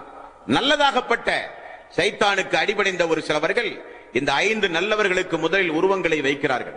வணங்குவதற்காக வேண்டி அல்ல, நினைவுகூர என்று சைத்தான் சொன்னான். மக்கள் நினைவுகூறிக் கொண்டிருந்தார்கள். பிறகு சைத்தான் என்ன செய்தான்? அவர்களை வீட்டிலே வைத்து நினைவு கூர்ந்தால் போதுமா? நீங்கள் பள்ளியிலே அல்லாஹுவை வணங்குகிற இடத்தில் அவர்களை வைத்து நீங்கள் நினைவு கூறினால் தானே வருகிற போகிற மக்களுக்கெல்லாம் அவர்கள் யார் என்று தெரியும். ஏதோ ஒரு மூலையில் வைத்து நீங்கள் நினைவு கூர்ந்தால் எப்படி மக்களுக்கு தெரியும் என்று சொல்லி அதை ஒரு வழிபாட்டு தலங்களிலே கொண்டு வந்து வைக்கிற நிலைக்கு சைத்தான் மெல்ல தள்ளுகிறான். அப்படியே காலம் மெல்ல மெல்ல போகிறது. மக்கள் வணங்காமல் நினைவு கூறிக் கொண்டிருந்தார்கள். அந்த சமுதாயம் இறந்து போனது, உருவங்கள் நிலை பெற்றது. அந்த எந்த நோக்கத்திற்காக வேண்டி வைத்தார்களோ அவர்கள் இறந்தார்கள். என்ன சிந்தனைக்காக வேண்டி வைக்கப்பட்டது அது சிந்தனை மழுங்கடிக்கப்பட்டது. மெல்ல மெல்ல ஒரு ஜெனரேஷன் உருவாகி வரும்போது, ஓ நம்முடைய முன்னோர்கள் இதைத்தான் வணங்கினார்களோ, நம்முடைய மூதாத்தியர்கள் இதற்குத்தான் மதிப்பு மரியாதையும் செலுத்தினார்களோ என்று சொல்லி மெல்ல மெல்ல மெல்ல மெல்ல வணங்கவே ஆரம்பித்தார்கள். நல்லவர்களுக்கு உருவச்சிலை வைத்து வணங்குகிற காட்சி நூஹ் அலைஹிஸ்ஸலாத்து வஸ்ஸலாமுடைய காலத்திலே ஆரம்பமானது. உருவச்சிலை என்பது இஸ்லாத்திற்கு எதிரானது. ஆகவேதான் அமெரிக்காவினுடைய உயர் நீதிமன்றத்தில் 5 மனிதர்களை தேர்வு செய்து, உலகத்திலே இருக்கிற 5 மனிதர்களை தேர்வு செய்து அந்த 5 மனிதர்களுக்கும் நீதிமன்ற வளாகத்திலேயே சிலை வைத்தார்கள். ஒரு 5 வருடத்திற்கு முன்னதாக அமெரிக்காவுடைய நீதிமன்றம் சாதாரண மனிதர்கள் அல்ல, படித்தவர்கள், மாமேதைகள், சிந்தனையாளர்கள், புரட்சியாளர்கள் எல்லோரும் சேர்ந்து உலகத்தில் 5 பேரை தேர்வு செய்தார்கள். எந்த அடிப்படையில்? இந்த உலகத்திற்கு மனிதநேய சட்டத்தை வழங்கியவர்கள், இந்த உலகத்திற்கு நீதி நேர்மையான சட்டத்தை மனித சமூகத்திற்கு வழங்கியவர்கள் என்கிற அடிப்படையில் 5 பேரை தேர்வு செய்தார்களா இல்லையா? அந்த 5 பேரில் முஹம்மது நபி ஸல்லல்லாஹு அலைஹி வஸல்லம் அவர்களும் ஒருவர். அல்லாஹ்வுடைய ரசூலுக்கு புகழ்ந்து உருவச்சிலை வைத்தார்கள் அமெரிக்காவினுடைய நீதிமன்றத்தில். உலகமே அன்றைக்கு தன்னுடைய எதிர்ப்பை பதிவு செய்தது. சந்தோஷப்பட வேண்டிய ஒரு ஏன் எதிர்ப்பை பதிவு செய்தது என்றால், எதை கூடாது என்று சொல்வதற்கு அல்லாஹ்வுடைய ரசூல் வந்தார்களோ அவருக்கே எப்படி நீங்கள் உருவச்சிலை வைக்கலாம் என்று சொல்லி சந்தோஷப்பட வேண்டிய இந்த சமுதாயம் அந்த உலகத்தில் மிகப்பெரிய எதிர்ப்புகளை பதிவு செய்து அல்லாஹ்வுடைய தூதருடைய உருவச்சிலை அகற்றப்படுகிற வரை போராட்டம் நிகழ்த்தி அந்த சிலை அங்கிருந்து அகற்றப்பட்டதாக நாம் சமீபத்திய செய்திகளில் கூட பார்த்தோம். என்ன காரணம்? உருவங்கள் என்பது, உருவச் சிலைகள் என்பது மெல்ல மெல்ல மனிதன் நினைவு கூற வைப்பான். பிறகு மெல்ல மெல்ல அதற்கு ஒரு மரியாதை செலுத்துவான். மரியாதை மெல்ல மெல்ல கௌரவமாக மாறும். அதற்கு பிறகு மனிதன் தினசரி நினைவு கூறுவான். அதற்கு பிறகு மெல்ல மெல்ல அதற்கு வணக்கம் செலுத்த ஆரம்பிப்பான். அதற்கு பிறகு மெல்ல மெல்ல கடவுளுடைய அவதாரமாக மாறும். அதற்கு பிறகு மெல்ல மெல்ல கடவுளாக மாறினால் கூட ஆச்சரியமில்லை. ஆகவேதான் இந்த காத்தாங்குடி பகுதியில் ஒரு சில நல்லவர்களை நினைவு கூற வைக்கப்பட்ட சிலைக்கு ஜமாத்துல் உலமா போன்ற மிகப்பெரிய பெருஞ்சபைகள் எல்லாம் ஏன் எதிர்ப்பு தெரிவித்ததென்றால், அது மார்க்க அடிப்படையில் தவறு என்பதற்காக வேண்டி. ஆக நீங்கள் ஒரு விஷயத்தை முதலிலே புரிய வேண்டும். இந்த உலகத்தில் முதலில் உருவச்சிலைகள் எப்படி உருவானது என்றால், நல்ல அடியார்களினுடைய பெயரால். நபிகள் நாயகம் ஸல்லல்லாஹு அலைஹி வஸல்லம் அவர்கள் சொன்ன செய்தி புகாரியில் 4920வது செய்தியாக இப்னு அப்பாஸ் ரலியல்லாஹு அன்ஹு அவர்கள் அறிவிக்கின்ற செய்தியாக நீங்கள் பார்க்கலாம். இந்த வத்து, சுவாஉ, யகூஸ், யஊஸ், நஸ்ர் போன்ற நூஹ் நபியினுடைய காலத்தில் இருந்த அந்த நல்லடியார்களுடைய சிலை தொன்று தொட்டு காலம் காலமாக ஒரு சில தீயவர்களால் எதுவரை கொண்டு வரப்பட்டது தெரியுமா? நபிகள் நாயகம் ஸல்லல்லாஹு அலைஹி வஸல்லம் அவர்கள் வரை, மக்கா வரை அந்த சிலைகள் தொன்று தொட்டு கொண்டு வரப்பட்டதாக இப்னு அப்பாஸ் ரலியல்லாஹு அன்ஹு அவர்கள் சொல்கிறார்கள். நூஹ் நபியினுடைய காலத்தில் இருந்த அந்த வத்து என்பது துமத்துல் ஜந்தல் என்று சொல்லப்படுகிற இடத்தில் கல்ஃபு குலத்தார் ஒரு சிலையாக வைத்து வணங்கி வந்தார்கள். சுவாஉ என்கிற அந்த சிலையை பனு குதைல் என்று சொல்லப்படுகிற ஒரு குலத்தார்கள் வைத்திருந்தார்கள். யகூஸ் என்கிற சிலையை ரசூலுல்லாஹி ஸல்லல்லாஹு அலைஹி வஸல்லம் காலத்தில் பனு குதைப் என்று சொல்லப்படுகிற கோத்திரத்தார்கள் வைத்திருந்தார்கள். யஊக் என்கிற அந்த சிலையை பனு ஹமதான் என்கிற கோத்திரத்தார்கள் வைத்திருந்தார்கள். நஸ்ர் என்கிற அந்த சிலையை ஹிம்மியருடைய மக்கள் தங்களுடைய வாழ்வில் கடவுளாக வணங்கி வழிபட்டு வந்தார்கள். இந்த 5 சிலைகளும் அன்றைக்கு வாழ்ந்த நல்லவர்கள் என்று இப்னு அப்பாஸ் ரலியல்லாஹு அன்ஹு அவர்கள் சொல்கிற செய்தி நீங்கள் புகாரியிலே நீங்கள் எடுத்து பார்க்கலாம். ஆக இந்த உலகத்தில் எப்படி உருவச்சிலைகள் உருவாகிறது என்றால், நல்லவர்களின் மூலமாகத்தான் சைத்தான் உருவாக்குவான். இந்த உலகத்தில் வாழ்ந்து மரணித்த நல்லவர்களை நினைவு கூற சொல்லுவான். இந்த உலகத்தில் வாழ்ந்து மரணித்த நல்லவர்களுக்கு ஒரு சில வணக்க வழிபாடுகளை செய்யுங்கள். அது என்ன பாரதூரமான குற்றமா? நீங்கள் தான் அல்லாஹுவை நம்பித்தானே இருக்கிறீர்கள் என்றொரு சமாதானத்தை நமக்கு சொல்லித் தருவான். நல்லவர்களை நினைவு கூறுவதும், நினைவு மரியாதையாக மாறுவதும், மரியாதை வணக்க வழிபாடாக மாறுவதும் இஸ்லாத்திற்கு மிகப்பெரிய துரோக செயல். அல்லாஹுவை விட்டும் இந்த மனித சமுதாயத்தை தூரமாக்க சைத்தான் கையாண்ட விதங்கள் இந்த விதம். இது முதலாவது விஷயம். இரண்டாவதாக, புனிதமிக்க கௌபா, நூஹ் நபியினுடைய காலத்தில் மிகப்பெரிய ஒரு வெள்ள பிரளயம் ஏற்பட்டு, சுனாமியை விட மிக பயங்கரமான வெள்ள பிரளயம் ஏற்பட்டு, நூஹ் நபியினுடைய காலத்தில் புனிதமிக்க கௌபா கொஞ்சம் சேதமடைந்தது. அந்த சேதமடைந்த அந்த கௌபாவை கட்டி உயர்த்துகிற பொறுப்பு இப்ராஹிம் அலைஹிஸ்ஸலாத்து வஸ்ஸலாம் அவர்களுக்கும் அவருடைய மகன் இஸ்மாயில் அலைஹிஸ்ஸலாத்து வஸ்ஸலாம் அவர்களும் பொறுப்பெடுக்கிறார்கள். அல்லாஹ்வுடைய அனுமதியோடு புனிதமிக்க ஆலயத்தை கட்டி உயர்த்தி அவர்கள் செய்த பிரார்த்தனையை சூரத்துல் பக்கராவிலே நீங்கள் பார்க்கலாம். 2வது அத்தியாயம். எதற்காக வேண்டி புனர் நிர்மாணம் செய்யப்பட்டது? அல்லாஹ் ஒருவனை மட்டுமே வணங்குவதற்காக, அவனை மட்டுமே துதிபாடுவதற்காக, அவனிடம் மட்டுமே பிரார்த்தனை செய்வதற்காக, அவனை மட்டுமே தவாபின் மூலம் வலம் வருவதற்காக, அவனை மட்டுமே நினைவு கூற அரஃபா போன்ற பெருவழிகளில் தங்குவதற்காக, ஹஜ்ஜுடைய காலங்களில் கோடான கோடி மக்கள் அல்லாஹுவை வணங்குவதற்காக வேண்டி கட்டப்பட்ட அந்த புனிதமிக்க ஆலயம் என்னானது? இப்ராஹிம் நபி, இஸ்மாயில் நபி, அவருடைய மகன் இஸ்ஹாக் நபி, இஸ்ஹாக் நபியினுடைய பரம்பரையில் வந்த ஈசா நபி வரை உள்ள தொன்று தொட்டுள்ள நபிமார்கள், அவருடைய சமுதாயத்தினர்கள் எல்லோரும் காலம் காலமாக அன்றைக்கு இருந்த மார்க்க விளக்கத்தின் அடிப்படையில் ஹஜ் செய்து வந்த இடம் அந்த புனிதமிக்க கௌபா. புகாரியில் 2478வது நபிமொழியிலே பாருங்கள், ரசூலுல்லாஹி ஸல்லல்லாஹு அலைஹி வஸல்லம் அந்த புனிதமிக்க கௌபாவை மக்கா வெற்றி கொண்ட பிறகு திறந்து பார்க்கிறார்கள். அதற்குள் 360 சிலைகள் இருந்திருக்கிறது. எப்படி அதற்குள் 360 சிலைகள் சென்றது? வைத்தது யார்? சிலை வழிபாட்டுக்காக வேண்டியா புனிதமிக்க கௌபாவை முன்னதமான ஒரு நபி தன்னுடைய மகனோடு சேர்ந்து கட்டி உயர்த்தினார்? அதற்கா அல்லாஹு தஆலா திருக்குர்ஆனில் இந்த பூமியில் எழுப்பப்பட்ட முதல் ஆலயம் புனிதமிக்க கௌபா என்று அல்லாஹ் சொல்கிறான். அந்த கௌபாவில் 360 சிலைகள் இருந்ததாக நபிகள் நாயகம் ஸல்லல்லாஹு அலைஹி வஸல்லம் அவர்கள் புனிதமிக்க அந்த கௌபாவை வெற்றி கொண்ட போது தன்னுடைய கைத்தடியினால் வக்குல் ஜாஅல் ஹக் வஜஹக்கல் பாத்தில் இன்னல் பாத்தில கான ஜஹூகா, சத்தியம் வந்துவிட்டது, உண்மை வந்துவிட்டது, பொய் அழிந்து விட்டது, பொய் அழிந்தே தீரும் என்று சொல்லி 360 சிலைகளையும் ரசூல் ஸல்லல்லாஹு அலைஹி வஸல்லம் அதை அப்புறப்படுத்திய பிறகுதான் நான் உள்ளே நுழைவேன் என்று அல்லாஹ்வுடைய ரசூல் ஆணை கற்பித்தார்கள். இங்கே 360 சிலைகள் கௌபாவுக்குள் வந்த சரித்திரத்தை சொல்ல இங்கே நான் வரவில்லை. புகாரியில் 3351வது நபிமொழியை நீங்கள் எடுத்து பார்த்தால் அந்த புனிதமிக்க கௌபாவில் யாருக்கெல்லாம் உருவங்கள் வைத்திருந்தார்கள் தெரியுமா? நூஹ் நபியினுடைய காலத்தில் வாழ்ந்து மரணித்து போன அந்த நல்லவர்களை நினைவு கூற எப்படி அந்த மக்கள் உருவங்களை வைத்து நினைவு கூறினார்களோ அதே போல 360 சிலைகளில் யாருடைய சிலை இருந்ததென்று புகாரியில் அல்லாஹ்வுடைய ரசூல் சொல்லுகிற செய்தி 3351வது நபிமொழி. அந்த உருவங்களில் இப்ராஹிம் அலைஹிஸ்ஸலாத்து வஸ்ஸலாம் அவருடைய உருவம் இருந்தது. அந்த இப்ராஹிம் நபியினுடைய கையில் ஒரு ஜோசியக்காரனுடைய கம்பொன்று இருப்பதை போல சித்தரித்து வைத்திருந்தார்கள். ரசூலுல்லாஹி ஸல்லல்லாஹு அலைஹி வஸல்லம் அவர்கள் இப்ராஹிம் அலைஹிஸ்ஸலாத்து வஸ்ஸலாம் அவர்களை பார்த்து, அவர் என்ன அம்பு வைத்து குறி சொல்வதற்கா அல்லாஹ் அனுப்பினான், அவருக்கும் இதற்கும் என்ன சம்பந்தம் என்று கேட்டார்கள் ரசூலுல்லாஹி ஸல்லல்லாஹு அலைஹி வஸல்லம். மேலும் புகாரியில் 3352வது நபிமொழியாக நீங்கள் பார்க்கலாம். அதே இறை இல்லம் புனிதமிக்க கௌபாவில் அந்த 360 சிலைகளோடு சேர்ந்து இப்ராஹிம் நபிக்கு இருந்தது, மகன் இஸ்மாயில் நபிக்கும் இருந்தது, மரியம் அலைஹிஸ்ஸலாத்து வஸ்ஸலாம் அவர்களுக்கும் இருந்தது. என்ன சொன்னார்கள் அந்த குறைஷிகள்? இவர்களை எல்லாம் நாங்கள் கடவுள் என்று சொல்லவில்லை, இவர்களை கடவுள் என்பதற்காக வேண்டி புனிதமிக்க கௌபாவில் கொண்டு வந்து நாங்கள் வைக்கவில்லை. இப்ராஹிம் நபி ஒரு இறை தூதர், இஸ்மாயில் நபி ஒரு இறை தூதர், மரியம் அலைஹிஸ்ஸலாத்து வஸ்ஸலாம் ஒரு சிறந்த ஒரு பெண்மணி.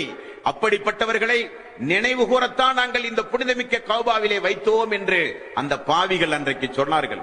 சொல்வதற்கு ஒரு சில விளக்கங்களையும் அவர்கள் சொன்னார்கள் என்று அல்லாஹ் அவனுடைய அருள்மறையாம் திருமறை குர்ஆனிலே சொல்லுகிறான். அப்படியானால் அல்லாஹ்வுக்கு இணை கற்பிக்கின்ற மாபாதகமான காரியம் இந்த உலகத்தில் வாழ்ந்துவிட்டு மரணித்து போன நபிமார்களுக்கே உருவச்சிலை வைத்திருக்கிறார்கள். ஏன் இன்று நாம் வாழ்கிற இந்த காலகட்டத்தில் கூட அல்லாஹ்வுடைய நபிமார்களில், அல்லாஹுவால் அனுப்பப்பட்ட நபிமார்களில் மிகச்சிறந்த நபியாக இருக்கக்கூடிய ஈசா அலைஹிஸ்ஸலாத்து வஸ்ஸலாம் அவர்களுக்கு இன்றைக்கும் உண்டு உருவச்சிலை. கிறிஸ்தவர்கள் வைத்து வணங்குவதை நாம் எல்லாம் பார்த்திருக்கிறோம். இன்றைக்கும் உண்டு அன்னை மேரி மரியம் அலைஹிஸ்ஸலாத்து வஸ்ஸலாம் அவர்களுக்கு உருவச்சிலை. இந்த மனித சமுதாயத்தில் ஏதாவது ஒரு இஸ்லாமிய தொடர்போடு ஏதாவது சொன்னால் தான் இந்த மக்கள் விளங்குவார்கள், புரிந்து கொள்வார்கள். கபரிலே அடங்கப்பட்டிருக்கிற நாதாக்களும் அன்பியாக்களும் சேகுமார்களும் தங்கல்மார்களும் பீபிமார்களும் பத்ரீன்களும் யார் தெரியுமா? அவர்களெல்லாம் இந்த மார்க்கத்திற்காக வேண்டி படாது பாடுபட்டவர்கள், அயராது உழைத்தவர்கள், தொண்டு செய்தவர்கள், மார்க்கப்பணி நிகழ்த்தியவர்கள் என்றெல்லாம் சொல்லும் போது அவர்கள் மீது நமக்கு ஒரு மரியாதை ஏற்படுகிறது. மரியாதையாகத்தான் இருக்க வேண்டுமே தவிர மரியாதை ஒரு வணக்கமாகவோ ஒரு சுஜூது செய்கிற களமாகவோ நேர்ச்சை கொடுக்கிற இடமாகவோ தந்தூரி நடத்துகிற இடமாகவோ அறுத்து குர்பான் கொடுக்கிற இடமாகவோ மாறும் போதுதான் அங்கே இஸ்லாம் தலையிடுகிறது. அங்கே இஸ்லாம் வந்து உங்களுக்கு எச்சரிக்கை செய்கிறது. அதைத்தான் அல்லாஹ் திருக்குர்ஆனில் பக்கம் பக்கமாக நமக்கு சொல்லித் தருகிறான். நாமெல்லாம் அல்லாஹ்வை ஒரு விஷயத்தில் எல்லோரும் நம்பி இருக்கிறோம். எந்த விஷயத்தில்? வானத்தை படைத்தது, பூமியை படைத்தது, சூரியனை படைத்தது, சந்திரனை படைத்தது, உங்களை படைத்தது, என்னை படைத்தது, நம்முடைய முன்னோர்களை படைத்ததெல்லாம் அல்லாஹ் தான். இப்படித்தான் நீங்களும் நானும் விளங்கி வைத்திருக்கிறோம். அதுதான் உண்மையும் கூட.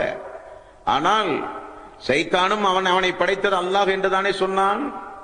ஆதமுக்கு சுஜூது செய்ய சொன்னான், சுஜூது செய்ய மறுத்தான். மறுக்கும் பொழுது அவன் பயன்படுத்திய வாசகம் என்ன? இறைவா, என்னை நீ நெருப்பால் படைத்தாய், அவரை நீ களிமண்ணால் படைத்தாய், களிமண்ணை காட்டிலும் நெருப்பு சக்தி வாய்ந்தது, நான் எப்படி அவருக்கு சுஜூது செய்ய முடியும் என்று அல்லாஹ் தான் தன்னை படைத்தான் என்று சைத்தானும் ஒப்புக்கொண்டுதானே இருந்தான். அதில் என்ன சந்தேகம்? படைத்தது இறைவன் என்று சொன்னால் மட்டும் போதுமா? படைத்தவன் இறைவன் மட்டும்தான் என்று சொன்னால் போதுமா? ஆதம் நபியிலே இருந்து நூஹ் நபியிலே இருந்து ஒவ்வொரு நபிமார்களும் இந்த உலகத்திற்கு அனுப்பப்பட்ட காரணத்தை முன்னரே உங்களுக்கு நான் விளக்கிவிட்டேன். வணக்கத்திற்குரியவன் அல்லாஹ் ஒருவனை தவிர யாரும் இல்லை என்பதை விளக்குவதற்குத்தான் ஒவ்வொரு சமுதாயத்திற்கும் அல்லாஹ் நபிமார்களை அனுப்பியதாக அல்லாஹ் திருக்குர்ஆனிலே சொல்லுகிறான். அந்த அடிப்படையில் 40வது வயதில் முகமது நபி ஸல்லல்லாஹு அலைஹி வஸல்லம் அவர்களை மக்காவில் இறை தூதராக அல்லாஹ் தேர்வு செய்தானே, அந்த மக்காவை அல்லாஹ் தேர்வு செய்வதற்கு என்ன காரணம்? மார்க்கத்தை படிக்க வேண்டாமா? படிக்காமலேயே இருந்து விடலாமா? அல்லாஹ்வை குறித்து விளங்காமல், அல்லாஹ்வை குறித்து படிக்காமலேயே வாழ்ந்து மரணித்தால் நமக்கு சொர்க்கம் கிடைக்குமா? இதெல்லாம் மிகப்பெரிய துரோக செயல் இல்லையா?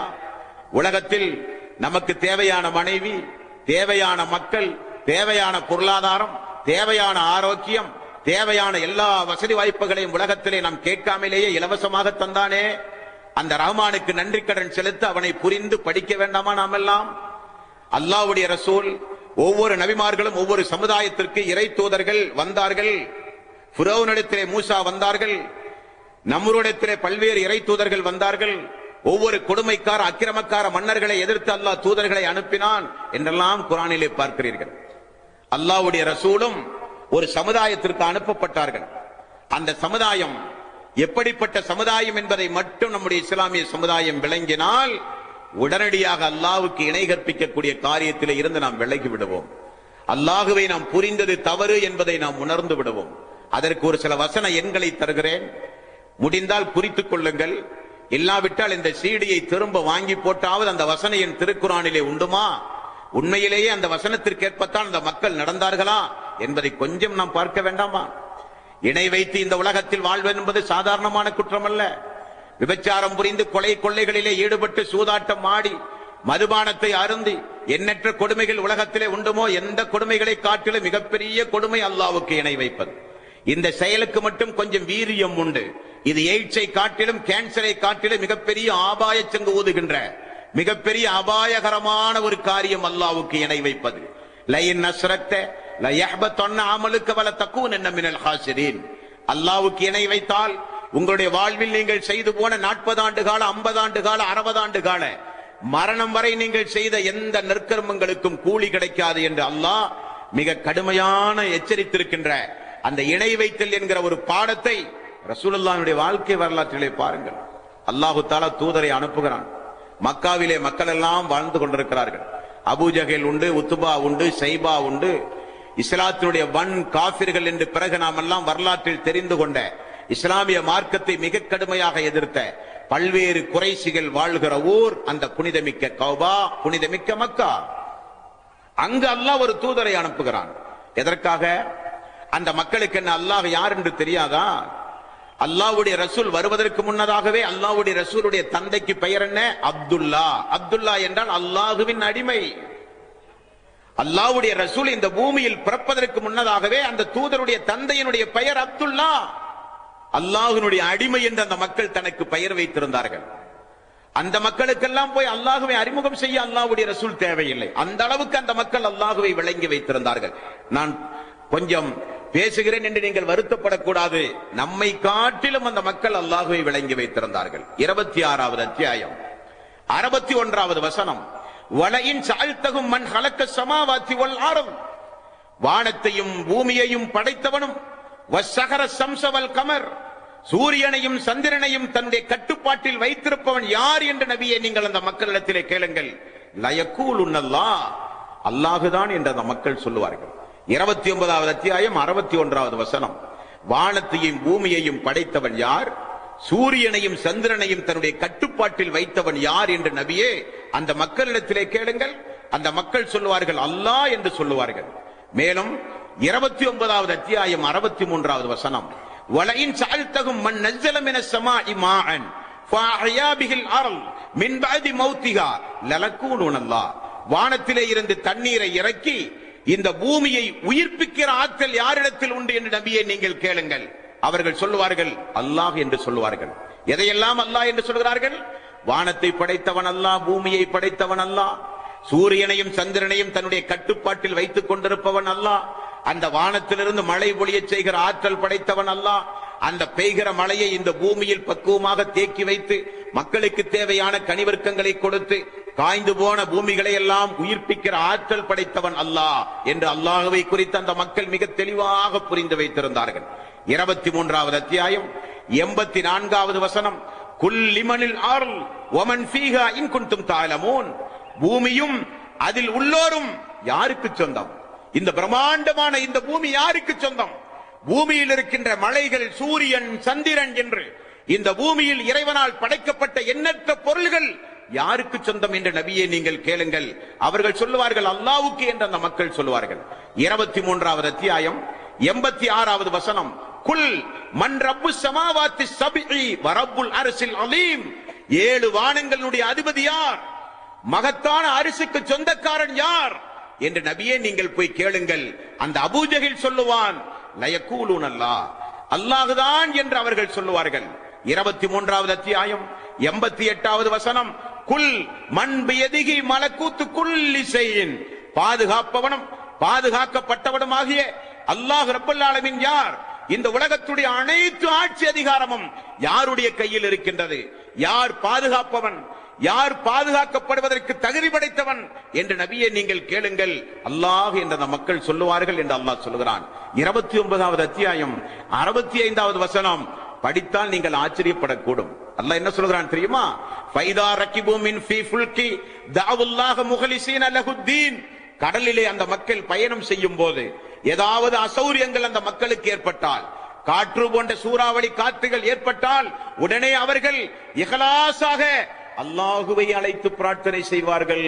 அல்லாஹ் சொல்லுகிறான். பிறகு ஏன் நபி, எதற்கு நாமெல்லாம் கடலை பயணம் செய்யும் போது அப்துல் காதர் ஜீலானுடைய பர்க்கத்துல போயிட்டு வாங்க நம்போம். ஆனால் அந்த மக்கள் என்ன செய்கிறார்கள்? தஅவுல்லாஹ முஹ்லிஸீன லஹுத்தீன், இஹ்லாஸாக உளப்பூர்வமாக யா அல்லாஹ் எங்களுக்கு ஏற்பட்ட இந்த இடையூறை நீதான் யா அல்லாஹ் எங்களுக்கு நீ பாதுகாக்க வேண்டும் என்று அந்த மக்கள் இஹ்லாஸாக பிரார்த்தனை செய்திருக்கிறார்கள். அபூஜஹில் பத்ர் போர் நடைபெறுகிற பொழுது செய்த பிரார்த்தனை அஹ்மது நஸீ போன்ற கிரந்தங்களிலே நீங்கள் பார்க்கலாம். ஒருபுறம் பத்ர் போர் இரவு நபிகள் நாயகம் ஸல்லல்லாஹு அலைஹி வஸல்லம் அவர்கள் அல்லாஹ்விடத்திலே செய்கிற துஆ, அல்லாஹ்வே உன்னை மட்டுமே வணங்குகிற இருக்கிற கூட்டத்தை எல்லாம் மதீனாவிலே விட்டும் காலி செய்து இதோ நான் அழைத்து வந்து விட்டேன். அவர்களிடத்திலே போர் தந்திரம் இல்லாமல் இருக்கலாம், ஆயுதம் இல்லாமல் இருக்கலாம், வாகனம் இல்லாமல் இருக்கலாம், எண்ணிக்கையில் குறைவாக இருக்கலாம். யா அல்லாஹ், எல்லா பலகீனங்களும் அவருக்கு இருந்தாலும் உள்ளத்திலே இருக்கிற ஈமான் உறுதியான ஈமான். யா அல்லாஹ், நாளை நடக்கக்கூடிய போரில் எங்களுக்கு நீ வெற்றி தராவிட்டால் உன்னை வணங்குவதற்கு இந்த பூமியில் ஆளே இருக்க மாட்டார்கள். யா அல்லாஹ். ரசூல் ஸல்லல்லாஹு அலைஹி வஸல்லம் அழுது கொண்டு பிரார்த்தனை செய்கிறார்கள். காபாவுக்கு அருகில் புடைசூழ பத்ர் போர்க்களத்தை நோக்கி செல்வதற்கு முன்னால் அபூஜஹல் செய்கிற பிரார்த்தனை, யா அல்லாஹ் பொய்யன் முகமதற்கு எதிராக நாங்கள் போர் தொடுக்க போகிறோம், உன்னை நாங்கள் வணங்குவது உண்மையானால் எங்களுக்கு நீதான் யா அல்லாஹ் கிருபை செய்ய வேண்டும். அபூஜஹலுடைய பிரார்த்தனை ஒரு புறம். யாருக்கு இஸ்லாம்? யாருக்கு எந்த அல்லாஹுவை அறிமுகம் செய்ய அல்லாஹ்வுடைய ரசூல் சென்றார்கள்? அபூஜஹலும் ஒரு புறம் அல்லாஹுவை அழைக்கிறான், போர்க்களங்களில் அபூபக்கர் அவர்களும் அல்லாஹுவை அழைக்கிறார்கள்.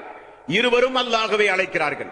இருவரும் வானத்தை படைத்தது, சூரியனை படைத்தது, சந்திரனை படைத்தது, நட்சத்திரத்தை படைத்தது, உங்களை படைத்தது, என்னை படைத்தது, உலகத்துடைய ஒட்டுமொத்த ஆட்சி அதிகாரம் சூரியனும் சந்திரனும் யாருடைய கட்டுப்பாட்டில் உண்டுமோ நாம் என்ன சொல்வோமோ அதே போல அன்றைக்கு இருக்கிற மக்களும் சொன்னார்கள் என்று அல்லாஹ் திருக்குர்ஆனிலே சொல்லுகிறான். நம்பாமல் இருக்க முடியாது, நம்பாமல் இருக்க முடியாது. தெளிவாக அல்லாஹ்வை புரிந்து வைத்திருந்தார்கள். பிறகு ஏன் நபி, ஏன் 23 போர்களை அல்லாஹ்வுடைய ரசூல் செய்ய வேண்டிய அவசியம் என்ன? ஏன் பத்ருக்களத்தில் அவர்கள் எல்லாம் எதிரியானார்கள்? ஏன் இப்படியெல்லாம் அல்லாஹுவை நம்பிய மக்களை அல்லாஹ் குல்யா ஐயுகல் காஃபிரூன் என்று ஏன் அல்லாஹ் அழைக்கிறான்? இன்னமல் முஸ்ரிகூன நஜஸுன், இந்த முஸ்ரிக்குகள் எல்லாம் நஜீஸானவர்கள் என்று ஏன் அல்லாஹ் சொல்கிறான்? அல்லாஹுவை நம்புகிற சமுதாயத்தை ஏன் அல்லாஹ் காஃபிர் என்று சொல்லுகிறான்?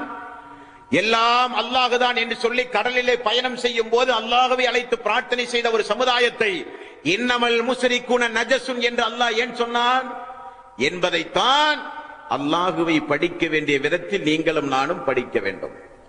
படைக்கின்ற விஷயத்தில் நீங்களும் நானும் சமுதாயமும் அல்லாஹ்வுடைய ரசூலுடைய காலத்திலும் ஏன் சைத்தான் கூட அல்லாஹ்தான் படைத்தான் என்றுதான் சொன்னான். பிறகு எப்படி இந்த மனித சமுதாயத்தில் இணை வைத்தல் உருவானது? பிறகு ஏன் அவர்கள் எல்லாம் காஃபிராக போனார்கள்? ஏன் சஹாபாக்களை கொன்றார்கள்? ஏன் சஹாபி பெண்களை கொலை செய்தார்கள்? ஏன் நாடு கடத்தினார்கள்? ஏன் பச்சிலம் பிள்ளைகளை எல்லாம் அனாதைகளாக்கினார்கள்? ஏன் பெண்களை எல்லாம் விதவைகளாக ஏன் மாற்றினார்கள்? என்ன காரணம்? செய்த தவறு என்ன? ஆலிம்களிடத்திலே போய் கேளுங்களேன். கேட்கக்கூடாதா? கேட்கிற உரிமை உங்களுக்கு இல்லையா? மதரசாவுக்கு செல்லுங்கள், சொன்ன வசன எண்களை எல்லாம் எடுத்து செல்லுங்கள். ஹஜ்ரத், மக்காவில் வாழ்ந்த அபூஜஹல், உத்பா, சைபா எல்லோரும் அல்லாஹ்வை வணங்கினார்களா இல்லையா? அல்லாஹ் என்ன சொல்கிறான் திருக்குர்ஆனில்? இவைகள் எல்லாம் அந்த மக்கள் அல்லாஹ்வை நம்பியதற்கு சாட்சியா இல்லையா? சாட்சிதான். பிறகு ஏன் அல்லாஹ் தூதரை அனுப்பினான்? அந்த மக்களிடத்தில் எங்கு தவறு நடந்தது? அல்லாஹ்வை படிக்க வேண்டிய விஷயத்தில் அந்த மக்கள் எங்கு தவறு செய்தார்கள்? எந்த மாதிரியான தவறு செய்தார்கள்? அந்த தவறை நாம் செய்ய வேண்டுமா? செய்வதை விட்டும் பாதுகாப்பு தேட வேண்டுமா? அந்த தவறை நாமும் செய்தால் நம்முடைய நிலைமை என்ன? அவர்கள் செய்த தவறு என்ன? 10வது அத்தியாயத்தின் 18வது வசனம், 22வது வசனம், 31வது வசனம், 43வது அத்தியாயத்தின் 9வது வசனம், 87வது வசனம், 39வது அத்தியாயத்தின் 3வது வசனம், 40வது அத்தியாயத்தின் 64வது வசனம் முதல் 69 வரை உள்ள வசனம் இன்னும் கொஞ்சம் கூடுதலாக நீங்கள் பார்க்கலாம். அந்த மக்கள் அல்லாஹுவை பரிபூர்ணமாக நம்பி இருந்தார்கள். பிறகு அந்த மக்கள் செய்த தவறு என்ன? பிறகு அந்த மக்கள் எப்படிப்பட்ட தவறுகளை செய்தார்கள் என்பதை அல்லாஹு தஆலா இந்த இஸ்லாமிய சமூகத்திற்கும் சேர்த்து அல்லாஹ் சொல்லி நமக்கு சொல்லித் தருகிறான். என்ன சொல்கிறான்? 10வது அத்தியாயத்தின் 18வது வசனத்தை பாருங்க. அல்லாஹு தஆலா என்ன கேட்க சொல்கிறான்? நபியே, 360 சிலைகளில் இப்ராஹிம் நபியினுடைய சிலை, இஸ்மாயில் நபியினுடைய சிலை, மரியம் அலைஹிஸ்ஸலாத்து வஸ்ஸலாமுடைய சிலை முகவரி இல்லாத, அட்ரஸ் இல்லாத ஆட்களுடைய சிலை அல்ல. நாம் இந்த மனித சமுதாயத்தில் யாருக்கெல்லாமோ இன்றைக்கு மண்ணறைகளிலே இறந்து போன நல்லடியார்களுடைய கபறுகளை கட்டி உயர்த்தி நாமெல்லாம் இன்றைக்கு உருசு நடத்துகிறோம், சந்தனக்கூட நடத்துகிறோம். அவர்கள் எல்லாம் வாழ்ந்தார்களா? எப்படிப்பட்ட எண்ணத்தோடு வாழ்ந்தார்கள்? அவர்கள் எல்லாம் இந்த உலகத்திலே இறை நேசர்களாக வாழ்ந்தார்களா இல்லையா என்பதெல்லாம் நமக்கு தெரியாது. நம்முடைய பகுதியில் மட்டும் நாகையடி அவுலியா, மூசின் மௌலானா கபரடி, அப்துல் ஜவால் ஆலிம் வலியுல்லா, புலியன் போக்கர் அப்துல் அவுலியா, கல்முனை கடற்கரை பள்ளி நாகூர், சாகுல் அமீது பாவா என்றெல்லாம் எத்தனையோ அவுலியாக்களை நாமும் வைத்திருக்கிறோம். ஆனால் அந்த மக்கள் எல்லாம் அல்லாஹுதான் எல்லாம் என்று சொல்லி அல்லாஹ்விடத்திலே பிரார்த்தனை செய்து அந்த மக்கள் இப்ராஹிம் நபியும் இஸ்மாயில் நபியும் மரியம் அலைஹிஸ்ஸலாத்து வஸ்ஸலாம் அவர்களையும் வைத்துக் கொண்டு அந்த மக்கள் என்ன சொன்னார்கள் தெரியுமா? என்ன சொன்னார்கள்? அல்லாஹ்வுடைய ரசூல் கேட்டார்கள், எல்லாம் அல்லாஹுதான் என்றால் இவர்கள் எல்லாம் யார் என்று கேட்டார்கள். 10வது அத்தியாயத்தின் 18வது வசனம், வயஅபுதூன மின் தூனில்லாஹி மா லா யதுர்ருஹும் வலா யன்ஃபஉஹும், அல்லாஹுவை அன்றி அவர்களுக்கு தீமையும் நன்மையும் செய்யாதவற்றை எல்லாம் அவர்கள் வணங்கினார்கள். யாரை பார்த்து அல்லாஹ் சொல்கிறான்? இப்ராஹிம் நபி, இஸ்மாயில் நபி, மரியம் அலைஹிஸ்ஸலாத்து வஸ்ஸலாம் அவர்களை போன்ற உருவச் சிலைகளை வைத்து வணங்கி வழிபடுகின்ற மக்களை பார்த்து அல்லாஹ் சொல்கிறான், வயஅபுதூன மின் தூனில்லாஹ் மா லா யதுர்ருஹும் வலா யன்ஃபஉஹும். எந்த தீமையும் நன்மையும் செய்யாததை வணங்குகிறார்கள். வணங்குவதற்கு அவர்கள் சொன்ன காரணம் வயகூலூன ஹாஉலாஇ சுஃபஹாஉனா இன்தல்லாஹ், அல்லாஹ்விடம் எங்களுக்கு பரிந்து செய்வார்கள், அல்லாஹ்விடத்திலே பரிந்து பேசுவார்கள் என்பதற்குத்தான் நாங்கள் உருவச்சிலை வைத்தோம். அல்லாஹ்விடத்திலே எங்களுக்கு பரிந்து பேசுவார்கள். 39வது அத்தியாயம் 3வது வசனம், வல்லதீன தகது மின் தூனிஹி அவுலியா மா நஅபுதுஹும் இல்லா லியுகர்ரிபூனா இலல்லாஹி ஜுல்ஃபா. அவனை அன்றி பாதுகாவலர்களை ஏற்படுத்திக் கொண்டோர் என்ன சொல்கிறார்கள் என்பதை அல்லாஹ் சொல்லுகிறான் திருக்குரானில். அல்லாஹ்விடத்திலே எங்களுக்கு நெருக்கத்தை ஏற்படுத்தி தரத்தான் நாங்கள் வைத்திருக்கிறோம் என்று சொன்னார்கள். அச்சரம் பிசகாமல் அன்றைக்கு அரபியில் அவர்கள் சொன்னதை தமிழிலே இன்றைக்கு நாம் சொல்லுகிறோமே, நாம அல்லாஹ்வை புரிந்து வைத்திருக்கிறோம் என்று கேட்டால் நாங்கள் எல்லாம் சமுதாய துரோகியா? இந்த வசனங்களை மேற்கோள் காண்பித்து அல்லாஹ்வை புரியாமலேயே இந்த மனித சமுதாயத்திலே வாழுகிறோம் என்று சொன்னால் இப்படிப்பட்ட கூட்டங்கள் நடத்திவிடக் கூடாது என்பதற்காக வேண்டி கடும் முயற்சி எடுக்க வேண்டுமா? அல்லாஹ்வை புரிந்து அல்லாஹ்வுக்கு முறைப்படி வணக்க வழிபாடுகளை செய்து எந்த நேரமும் மரணம் வரலாம், பல்வேறு இழப்புகளை நாமெல்லாம் இந்த பூமியிலே பார்த்தவர்கள். அப்படிப்பட்ட பேர் இழப்புகள் எல்லாம் வருவதற்கு முன்னால், மரணம் வருவதற்கு முன்னால் அந்த அல்லாஹ்வை படியுங்கள் புரியுங்கள் என்று சொன்னால் எல்லோரும் சேர்ந்து சந்தோஷமாக நடத்த வேண்டிய ஒரு நிகழ்ச்சிக்கு எதிர்ப்பு தெரிவிக்கலாமா? அவர்கள் அன்றைக்கு சொன்னதை இன்றைக்கு நாமும் சொல்கிறோமே. நாங்கள் எல்லாம் அவுலியாக்களை அல்லாஹ் என்று சொல்லவில்லையே, நாதாக்களை அல்லாஹ் என்று சொல்லவில்லையே. அவர்கள் எல்லாம் அல்லாஹ்விடத்திலே எங்களுக்கு வாங்கி தருவார்கள், நெருக்கத்தை உண்டாக்கி தருவார்கள், பரிந்து பேசுவார்கள் என்றுதானே சொல்லுகிறோம் என்று இன்றைக்கும் நாமே சொல்லுகிறோமே. அதைத்தானே அன்றைக்கு அவர்கள் சொன்னார்கள் என்றுதானே நாங்கள் சொல்லுகிறோம். அல்லாஹ் அப்படித்தானே நமக்கு இந்த மனித சமுதாயத்தில் நமக்கு விளக்கி சொல்லுகிறான். ஆகவே அது போன்ற காரியங்களை செய்தல் கூடாது. இன்றைக்கெல்லாம் சமுதாயத்தில் என்னங்க நிலைமை? நெஞ்சிலே கை வைத்து சொல்ல வேண்டும். அல்லாஹ்வுடைய பள்ளிக்கு சென்று தொழும் பொழுது அல்லாஹ்வை குறித்து நமக்கு ஒரு பயம் வருகிறதா? ஆனா அல்லாஹ் இல்லை என்று சொல்லுகிறான். 39வது அத்தியாயம் 45வது வசனம், எங்கெல்லாம் இந்த பூமியில் அல்லாஹ்வுக்கு இணைதுணைகளை மனிதர்கள் ஏற்படுத்திக் கொள்கிறார்களோ, உருவங்களாகவோ சமாதிகளாகவோ தர்காக்களாகவோ எந்த ரூபத்திலானாலும் சரி, அல்லாஹ்வுக்கு இணைதுணைகளை யாராவது ஏற்படுத்தினால் வைதா துக்கிரல்லாஹு வஹ்தஹு ஸ்மஅஸத் குலூபுல் லதீன லா யுமினூன பில் ஆகிரா. 39வது அத்தியாயம் 45வது வசனம், அல்லாஹ்வை மட்டும் கூறினால் மறுமையை நம்பாத மக்களுடைய உள்ளங்கள் எல்லாம் சுருங்கி விடுகிறது. அல்லாஹ் என்கிற வார்த்தை அவர்களுக்கு பிடிக்கவில்லை. அவுலியாக்களும் நாதாக்களும் அன்பியாக்களுடைய வார்த்தை அவர்களுக்கு ஒரு சந்தோஷத்தை ஏற்படுத்துகிறது. அல்லாஹ் சொல்கிறான், அல்லாஹ்வை பற்றி தனித்து கூறப்பட்டால் அவர்களுடைய உள்ளமெல்லாம் சுருங்கி விடுகிறது. அவன் அல்லாதவர்களுடைய பெயரை கேட்டால் அவன் சந்தோஷம் அடைகிறான், அவன் மிகப்பெரிய சந்தோஷம் அடைகிறான். அல்லாஹ் திருக்குரானிலே சொல்கிறான். 2வது அத்தியாயம் 165வது வசனம், وَمِنَ النَّاسِ مَن يَتَّخِذُ مِن دُونِ اللَّهِ أَندَادًا يُحِبُّونَهُم كَحُبِّ اللَّهِ وَالَّذِينَ آمَنُوا أَشَدُّ حُبًّا لِلَّهِ. அல்லாஹ்வை அன்றி வேறு வேறு கடவுள்களை கற்பனை செய்து உலகத்தில் வாழ்கிறவர்கள் அல்லாஹ்வை நேசிப்பதைப் போலவே போய் அதையும் நேசிக்கிறார்கள். இதெல்லாம் வாழ்க்கையில உண்டுமா இல்லையா? அப்படி செய்யலாமா நாமெல்லாம்? அதற்காக வேண்டிய அல்லாஹ் தஆலா நமக்கு இந்த அறிவை தந்தான், ஆற்றலை தந்தான், ஆரோக்கியத்தை தந்தான். அவனை வணங்குவதற்குத்தானே இந்த உலகத்தில் நம்மை எல்லாம் அல்லாஹ் படைத்தான். வமா ஹலக்துல் ஜின்ன வல் இன்ஸ இல்லா லியஅபுதூன். மனிதர்களையும் ஜின்களையும் இந்த உலகத்தில் நான் படைத்ததே என்னை வணங்குவதற்கு என்றுதானே அல்லாஹ் திருக்குரானிலே சொல்லுகிறான்.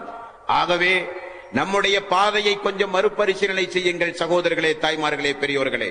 நாம் முறைப்படி அல்லாஹ்வை நெருங்க வேண்டிய விதத்தில் தான் நெருங்குகிறோமா? முறைப்படி அல்லாஹ்வுக்கு செய்ய வேண்டிய வணக்க வழிபாடுகளைத்தான் செய்கிறோமா என்பதை கொஞ்சம் சீர்தூக்கி பாருங்கள். நம்மிடத்தில் வந்த தவறு என்ன தெரியுமா? நாம் செய்த தவறு என்ன தெரியுமா? வணக்கத்திற்குரியவன் அல்லாஹ் ஒருவனை தவிர யாரும் இல்லை என்று சொன்னால் அந்த வணக்கத்திற்கு வெறும் தொழுகை என்றுதான் நாம் அர்த்தம் வைத்து பழகிவிட்டோம். ஆகவேதான் தவறு இழைத்து விட்டோம். ஆகவேதான் இந்த உலகத்தில் அறுத்து பலியிடுகிற ஒரு குர்பான் என்கிற ஒரு வணக்கம், இது வணக்கமா இல்லையா? 108வது அத்தியாயத்தின் 2வது வசனத்தில் அல்லாஹ் என்ன சொல்லுகிறான்?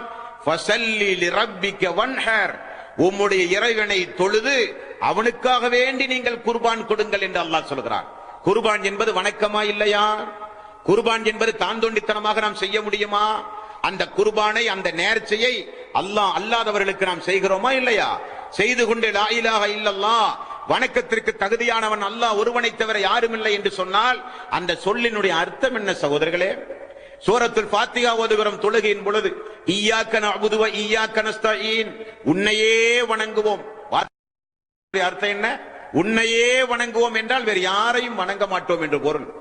உன்னிடமே உதவி தேடுகிறோம் என்றால் வேறு யாரிடத்திலும் உதவி தேட மாட்டோம் என்று பொருள். ஐங்கால தொழுகையில் தக்பீர் கட்டி அல்லாஹ்விடத்தில் அப்படி ஒரு வாக்கு கொடுத்து விட்டு வெளியே வந்து பள்ளிக்கு வெளியில் இருக்கிற கபர்களுக்கு சென்று பிரார்த்தனைகளிலும் வணக்கத்திலும் நாம் ஈடுபட்டால் லா இலாஹ இல்லல்லாஹ்வுடைய பொருள் என்ன சகோதரர்களே, தாய்மார்களே, பெரியவர்களே? கொஞ்சம் நீங்கள் யோசித்து பாருங்கள். அல்லாஹ் திருக்குர்ஆனில் அல்லாஹ்வுடைய ரசூல் சொல்கிறார்கள், முஸ்லிம் என்கிற நபிமொழி தொகுப்பில் 3657, 3658, 3659 யார் அல்லாஹ் அல்லாத மற்றவர்களுக்காக வேண்டி குர்பான் கொடுக்கிறார்களோ அவர்களை அல்லாஹ் சபிக்கிறான் என்று சொன்னார்கள். அவர்களை அல்லாஹ் சபிக்கிறான் என்று சொன்னார்கள். ஒரு சாபத்திற்குரிய செயல் எப்படி ஒரு அருளுக்குரிய செயலாக மாறும்?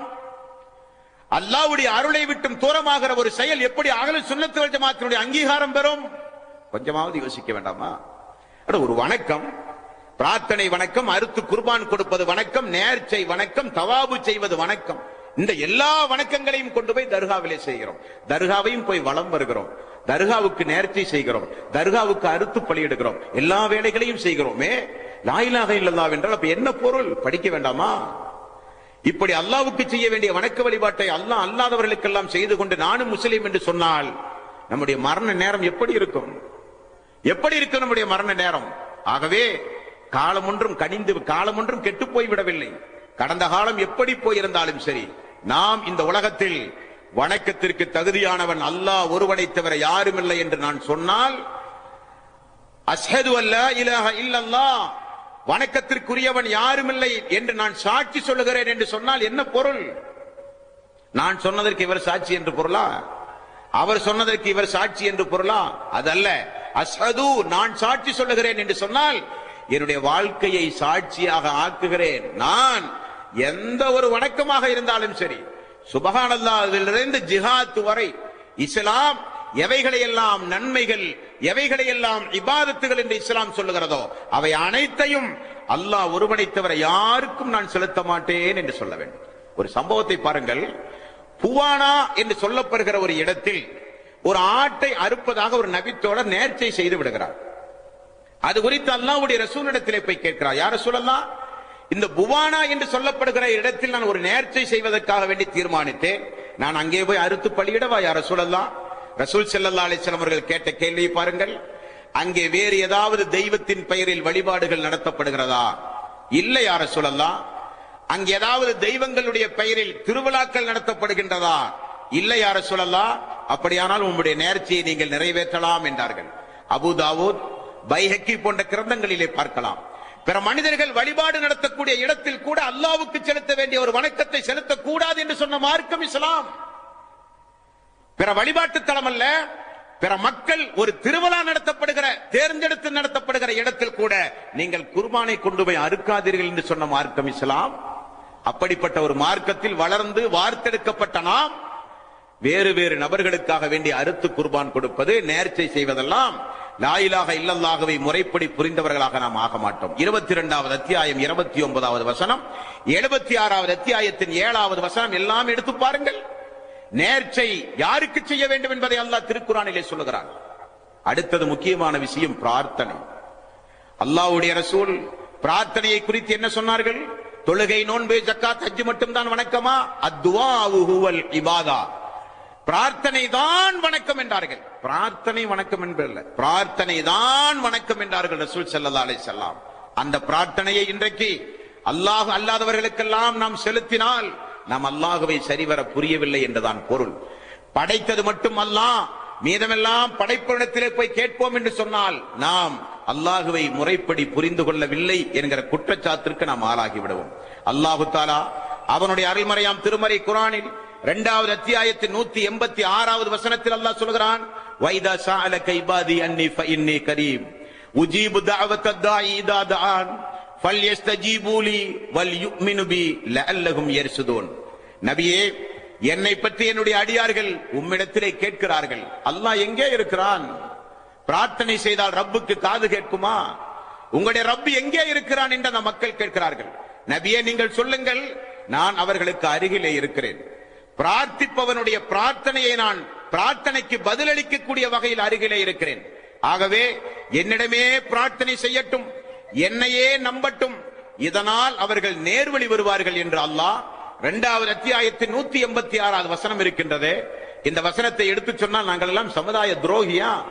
அட, அல்லாஹ்விடத்திலே பிரார்த்தனை செய்யுங்கள், அவன் நம்முடைய பிரார்த்தனையை செவிமடிக்கக்கூடிய வகையில் அருகிலே இருக்கிறான், செவியேற்கக்கூடிய அவுலியாக்களைப் போல நாதாக்களைப் போல இறந்து மண்ணோடு மண்ணாகி போனவன் அல்ல அந்த ரப்புல் ஆலமீன்.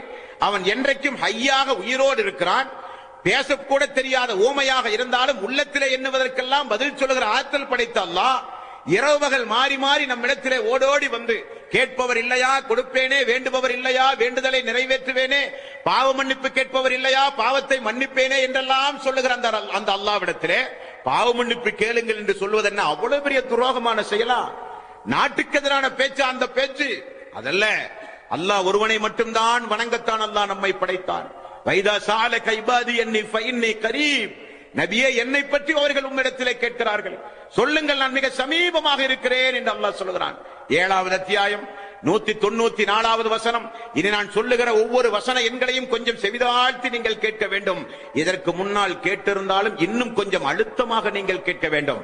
அல்லாஹ் திருக்குரானில் அல்லாஹ் அல்லாதவரிடத்தில் பிரார்த்தனை செய்கிற பிரார்த்தனை வழிமுறையையும் பிரார்த்தனை செய்கிற நபர்களையும் அல்லாஹு தஆலா திருக்குரானில் 1000 கேள்விகள் கேட்கிறான். இதைவிட பல மடங்கு அல்லாஹ் மறுமையிலே கேட்பான், சக்கராத்துடைய நேரத்திலே கேட்பான். கல்லா இதா பலஅத்தி தராக்கிய வக்கீல மன்றாக் வலன்ன அன்னஹுல் ஃபிராக் வல்தஃபத்தி சாக்கு பிசாக் இலா ரப்பிக யௌமைதினில் மசாக். உயிர் தொண்டை குழியை அடைந்து கால்கள் எல்லாம் பின்னி பிணைந்து துடியாய் துடிக்கிற நேரத்தில், இந்த நேரத்தில் உன்னை காப்பாற்றுகிறவன் யார் என்று அல்லாஹ் கேட்பான். அந்த கேள்வி அங்கு மட்டும்தான் அல்ல, மறுமை நாள் வரை தொடரும். மறுமை நாள் வரை தொடரும். அல்லாஹ் கேட்கிறான், இன்னல்லதீன ததுஊன மின் தூனில்லாஹி இபாதுன் அம்சாலுக்கும் ஃபதுஊஹும் ஃபல்யஸ்தஜீபு லக்கும் இன் குன்தும் சாதிகீன். அல்லாஹ்வை அன்றி நீங்கள் யாரை அழைக்கின்றீர்களோ அவர்களெல்லாம் உங்களைப் போல என்னால் படைக்கப்பட்ட ஒரு அடிமை. நீங்கள் உண்மையாளர்களாக இருந்தால் அவர்களை அழைத்து பாருங்கள், அவர்கள் உங்களுக்கு பதில் தரட்டும் என்று அல்லாஹ் சொல்கிறான். இது இந்துக்களை பார்த்து கேட்கிற கேள்வியா? இது இஸ்லாம் அல்லாதவர்களை பார்த்து கேட்கிற கேள்வியா? இது முஸ்லிம்களை பார்த்து கேட்கிற கேள்வியா?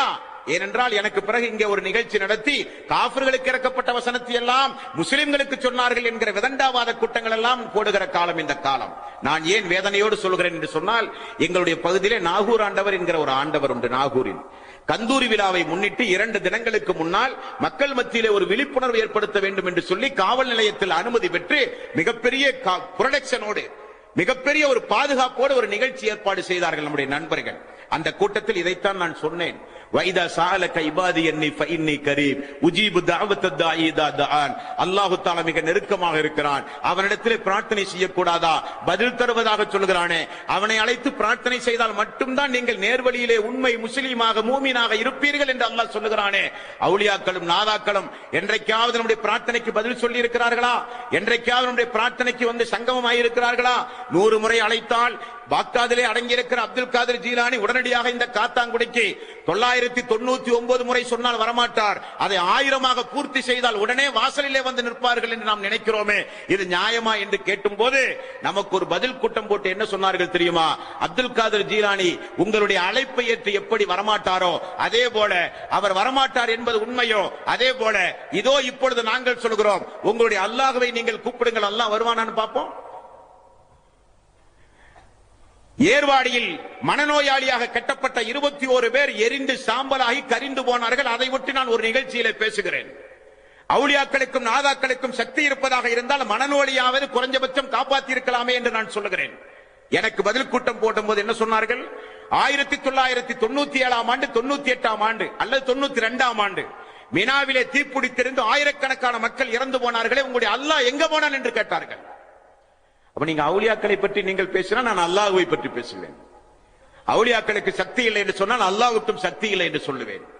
அவுலியாக்களை அழைத்துப்பார் பதில் தர மாட்டார்கள் என்று சொன்னால் அல்லாஹ் அழைத்தா உடனே பதில் தருவான் அவங்களுக்கெல்லாம் என்று அல்லாஹ்வையே கிண்டல் அடிக்கிற காலத்தில் நீங்களும் நானும் இருக்கிறோம். அதைத்தான் அல்லாஹ் சொல்கிறான், யாரை அழைத்து பிரார்த்தனை செய்கிறீர்களோ அவர்கள் எல்லாம் யார்? உங்களை போன்ற அடிமைகள் தானே, என்னால் படைக்கப்பட்டவர்கள் தானே. யாரிடத்திலே நீங்கள் அழைத்து பிரார்த்தனை செய்ய வேண்டும் என்றால் படைக்கிற ஆற்றல் யாருக்குண்டுமோ அவனிடத்தில் அழைத்து பிரார்த்தனை செய்யுங்கள் என்று அல்லாஹ் சொல்லுகிறான். மேலும் அல்லாஹ் அவனுடைய அருள்மறையாம் திருமறை குர்ஆனில் 7வது அத்தியாயம் 197வது வசனம், வல்லதீன யதுஊன மின் தூனிஹி லா யஸ்ததீஊன நஸ்ரக்கும் வலா அன்ஃபுஸஹும் யன்சுரூன், அவனை அன்றி யாரையெல்லாம் நீங்கள் அழைக்கின்றீர்களோ அவர்கள் உங்களுக்கு உதவிட முடியாது. உங்களுக்கு மட்டுமல்ல, தங்களுக்கு தாங்களே கூட அவர்கள் உதவி செய்ய முடியாது என்று அல்லாஹ் சொல்லுகிறான். அவர்கள் இறந்து போய்விட்டார்கள், கேட்பது காதிலே விழாது. உங்களுக்கு உதவி செய்வது ஒரு புறம் இருக்கட்டும், தங்களுக்கு தாங்களே கூட உதவி செய்ய முடியாது என்று அல்லாஹ் சொல்லுகிறான். 16வது அத்தியாயம் 20வது வசனம், வல்லதீன யதுஊன மின் தூனில்லாஹி லா யஹ்லுகூன ஷைஅன் வஹும் யுஹ்லகூன், அல்லாஹ்வை என்று யாரை அழைக்கிறீர்களோ அவர்கள் எதையும் படைக்க மாட்டார்கள், மாறாக அவர்களே படைக்கப்பட்டவர்கள் என்று அல்லாஹ் சொல்லுகிறான். 16வது அத்தியாயம் 21வது வசனம், அம்வாத்துன் கைரு அஹ்யான் வமா யஸ்ரூன அய்யான யுபாஸூன், அவர்கள் இறந்தவர்கள், உயிரோடு உள்ளவர்கள் அல்ல, எப்போது உயிர்ப்பித்து எழுப்பப்படுவோம் என்பதை அறியாமலேயே அவர்கள் இருக்கிறார்கள். நான் தான் ஹய்யாக இருக்கக்கூடியவன், உயிரோடு இருக்கக்கூடியவன், பிரார்த்தனைகளை கேட்கக்கூடியவன், பாவங்களை மன்னிக்க கூடியவன் என்றெல்லாம் அல்லாஹ் திருக்குர்ஆனிலே சொல்கிறான். 35வது அத்தியாயம் 13வது வசனம், வல்லதீன ததுஊன மின் தூனிஹி மா லா யம்லிகூன மின் கித்மீர், அவனை அன்று யாரை நீங்கள் அழைக்கின்றீர்களோ அவர்களெல்லாம் ஒரு அணு அளவு கூட அதிகாரம் இல்லாதவர்கள் என்று அல்லாஹ் சொல்கிறான். மேலும் அல்லாஹ் 35வது அத்தியாயம் 14வது வசனத்தில் அல்லாஹ் சொல்கிறான், இன் ததுஊஹும் லா யஸ்மஉ துஆஅக்கும். அற்புதமான வசனங்க, பச்சிலம் குழந்தைக்கு சொல்வதை போல அல்லாஹ் சொல்கிறான். இன் ததுஊஹும் லா யஸ்மஉ துஆஅக்கும், நீங்கள் அவர்களை அழைத்தால் உங்களுடைய அழைப்பை அவர்கள் செவியேற்க மாட்டார்கள். வலவ் சமிஉ மஸ்தஜாபு லக்கும், அப்படி அவர்கள் செவியேற்றாலும் உங்களுக்கு அவர்கள் பதில் தர மாட்டார்கள். வ யௌமல் கியாமத்தி யக்ஃபுரூன பிஷிர்கிக்கும், இதுதான் வார்த்தை, இதுதான் வார்த்தை. அவர்களுக்கு காது கேட்காது, கேட்டாலும் பதில் சொல்ல மாட்டார்கள். மேலும் வயௌமல் கியாமத்தி, அந்த மறுமை நாளில் யக்ஃபுரூன, நீங்கள் பிரார்த்தித்ததை எல்லாம் அவர்கள் நிராகரிப்பார்கள். பிஷிர்கிக்கும், அப்படி பிரார்த்தனை செய்து நீங்கள் வைத்த இணை வைத்தலை என்று அல்லாஹ் சொல்கிறான். வலா யுனப்பிஉக மிஸ்லு ஹபீர், மேலும் நீங்கள் அல்லாஹ்விடத்திலே இணை கற்பிப்பதை மறுத்து விடுவார்கள். நன்கு அறிந்தவனை அல்லாஹ், நன்கு அறிந்த அந்த அல்லாஹ் இதைவிட உங்களுக்கு எப்படி விளக்க முடியும் என்று அல்லாஹ் தஆலா திருக்குர்ஆனிலே கேட்கிறார்.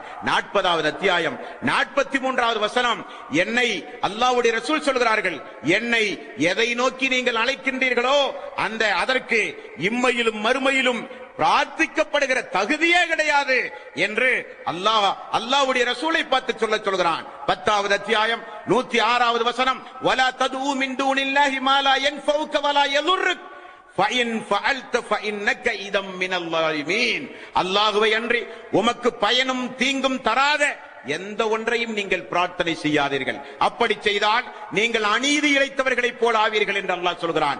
வமன் அல்லல்லு மிம்மன் யதுஊ மின் தூனில்லாஹி மன் லா யஸ்தஜீபு லஹு இலா யௌமில் கியாமா வஹும் அன் துஆஇஹிம் ஆஃபிலூன். 46வது அத்தியாயம் 5வது வசனம், கியாம நாள் வரை நீங்கள் அழைத்தாலும் உங்களுக்கு பதில் தராத அல்லாஹ் அல்லாதவற்றையே அழைப்பவனை விட வழிகட்டவர்கள் யார்? மேலும் மறுமை நாளில் அவர்கள் தன்னை அழைத்ததை நிராகரித்து விடுவார்கள் என்றும் அல்லாஹ் திருக்குர்ஆனிலே சொல்கிறான்.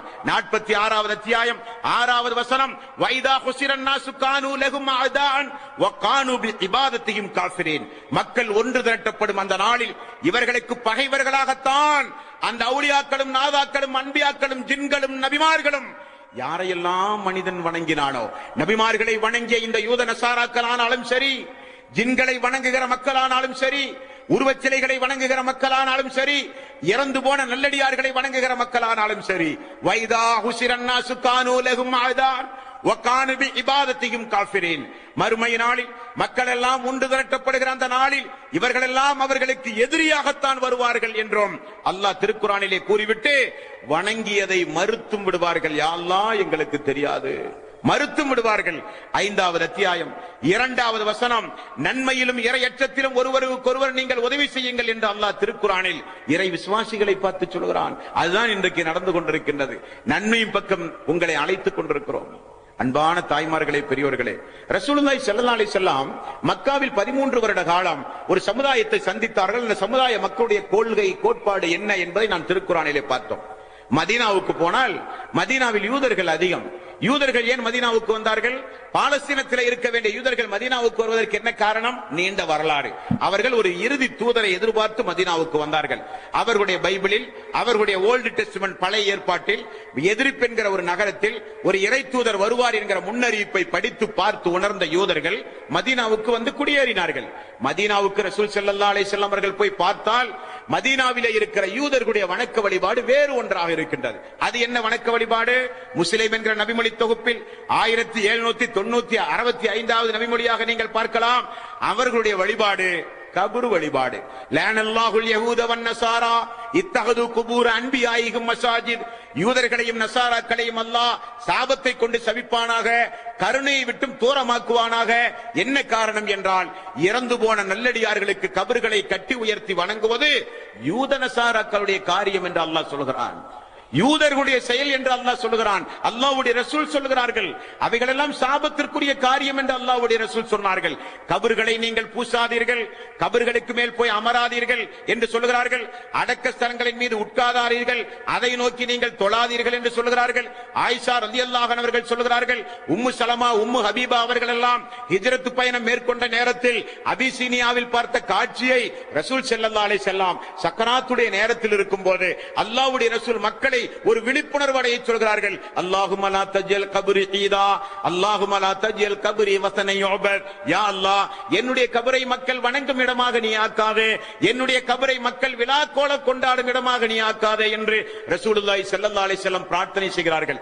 பிரார்த்தனையை பார்த்துவிட்டு உம்மு ஹபீபா அவர்களும் உம்மு சலமா அவர்களும் சொன்ன செய்தி முஸ்லிமில் 918வது நபிமொழியாக நீங்கள் பாருங்கள். யா ரசூலல்லாஹ், நீங்கள் செய்கிற பிரார்த்தனையை போல நாங்கள் எல்லாம் அபிசீனியாவுக்கு சென்றோமே, நஜ்ஜாசி மன்னர் வாழுகிற அந்த நாட்டுக்கு சென்றோமே, அங்கெல்லாம் ஆலயங்களை பார்த்தால், மக்கள் வணங்குகிற ஆலயங்களை பார்த்தால் நல்லவர்களுடைய உருவங்களை எல்லாம் சுவற்றிலே வரைந்து வைத்திருக்கிறார்கள் யா ரசூலல்லாஹ் என்று 2 மனைவிமார்களும் நம்முடைய தாய்மார்கள் அல்லாஹ்வுடைய ரசூலிடத்திலே சொன்னார்கள். அல்லாஹ்வுடைய ரசூல் சொன்னார்கள், மனித சமுதாயத்தில் அல்லாஹ்வால் படைக்கப்பட்ட மனித சமுதாயத்தில் மறுமை நாளில் அல்லாஹ்விடம் மிக மிக மோசமானவர்கள் யார் என்றால், ஒரு மனிதர் இறந்து போனால் அவரை நினைவு கூற உருவங்கள் வரைவது, ஒரு மனிதர் இறந்து போனால் அவருடைய மையவாடிக்கு சென்று வணக்க வழிபாடு செலுத்துவது, மறுமை நாளில் மனிதர்களிலேயே மிக மிக அபாயகரமானவர்கள், மோசமானவர்கள் என்று நபிகள் நாயகம் ஸல்லல்லாஹு அலைஹி வஸல்லம் அவர்கள் சொன்னார்கள்.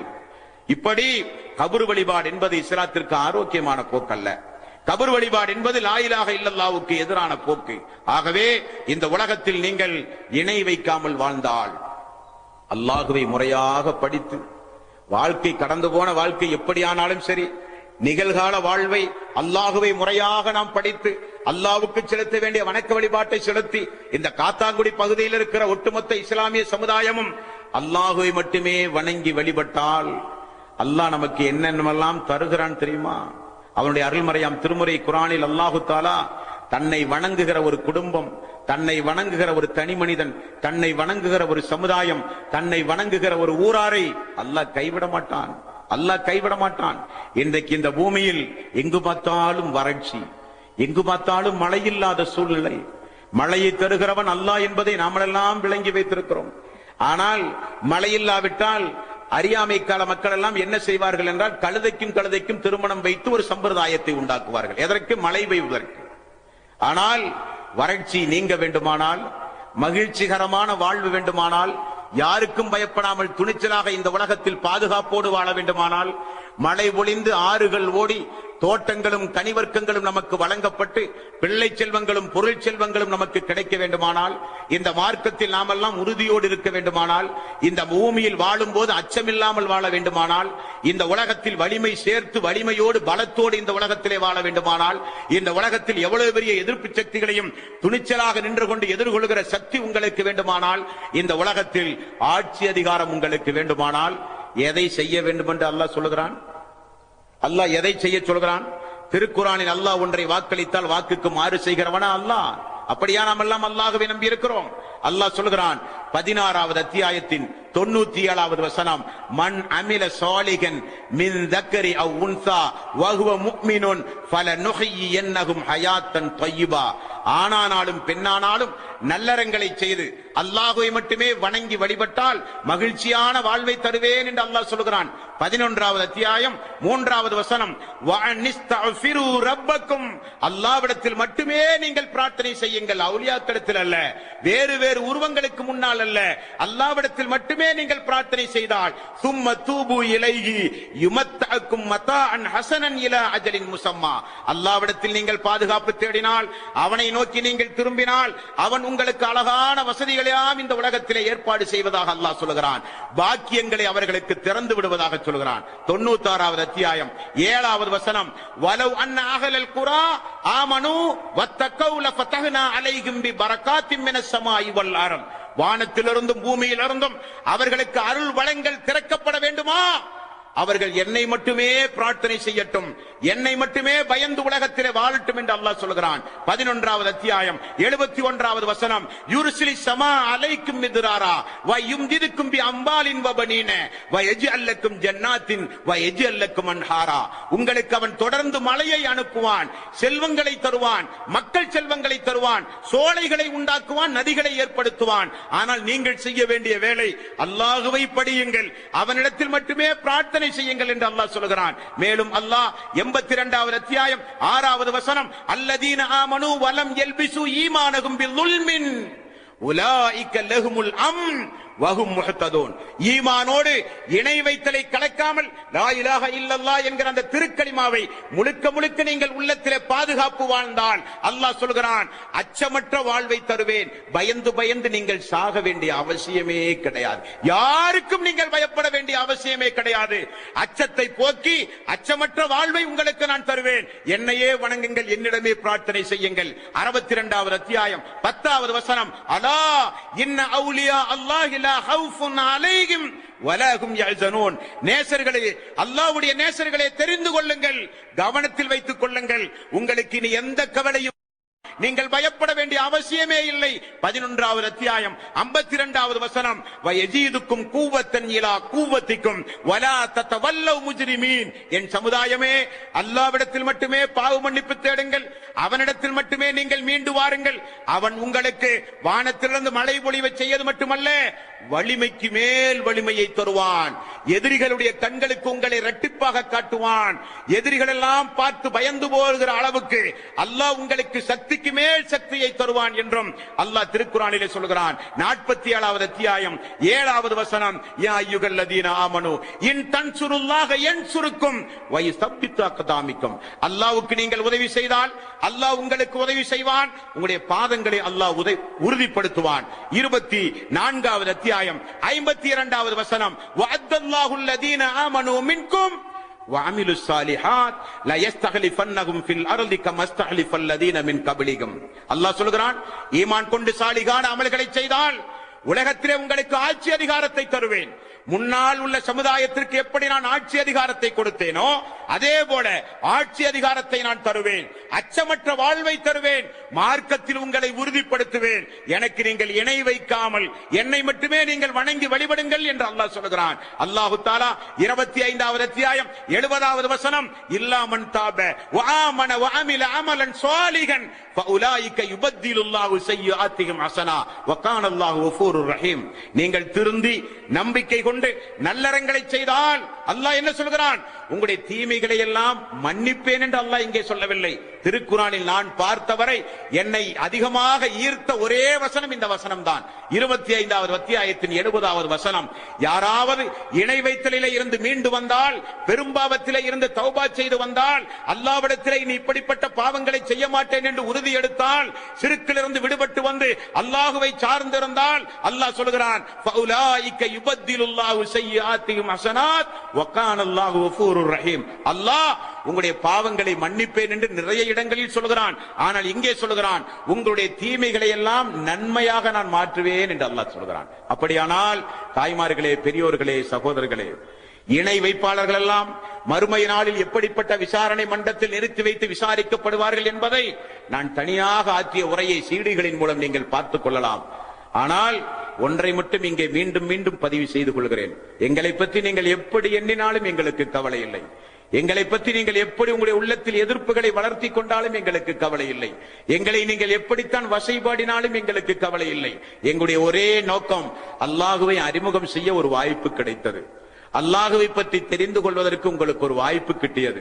வீட்டிலே போய் சொல்லப்படுகிற ஆயத்தையெல்லாம் போய் எடுத்து பாருங்கள். மரணம் வருவதற்கு முன்னால் படைத்தவனை நோக்கி திரும்ப ஓடி வாருங்கள். படைத்தவனை நெருங்க படைப்பாளிகள் தேவையில்லை.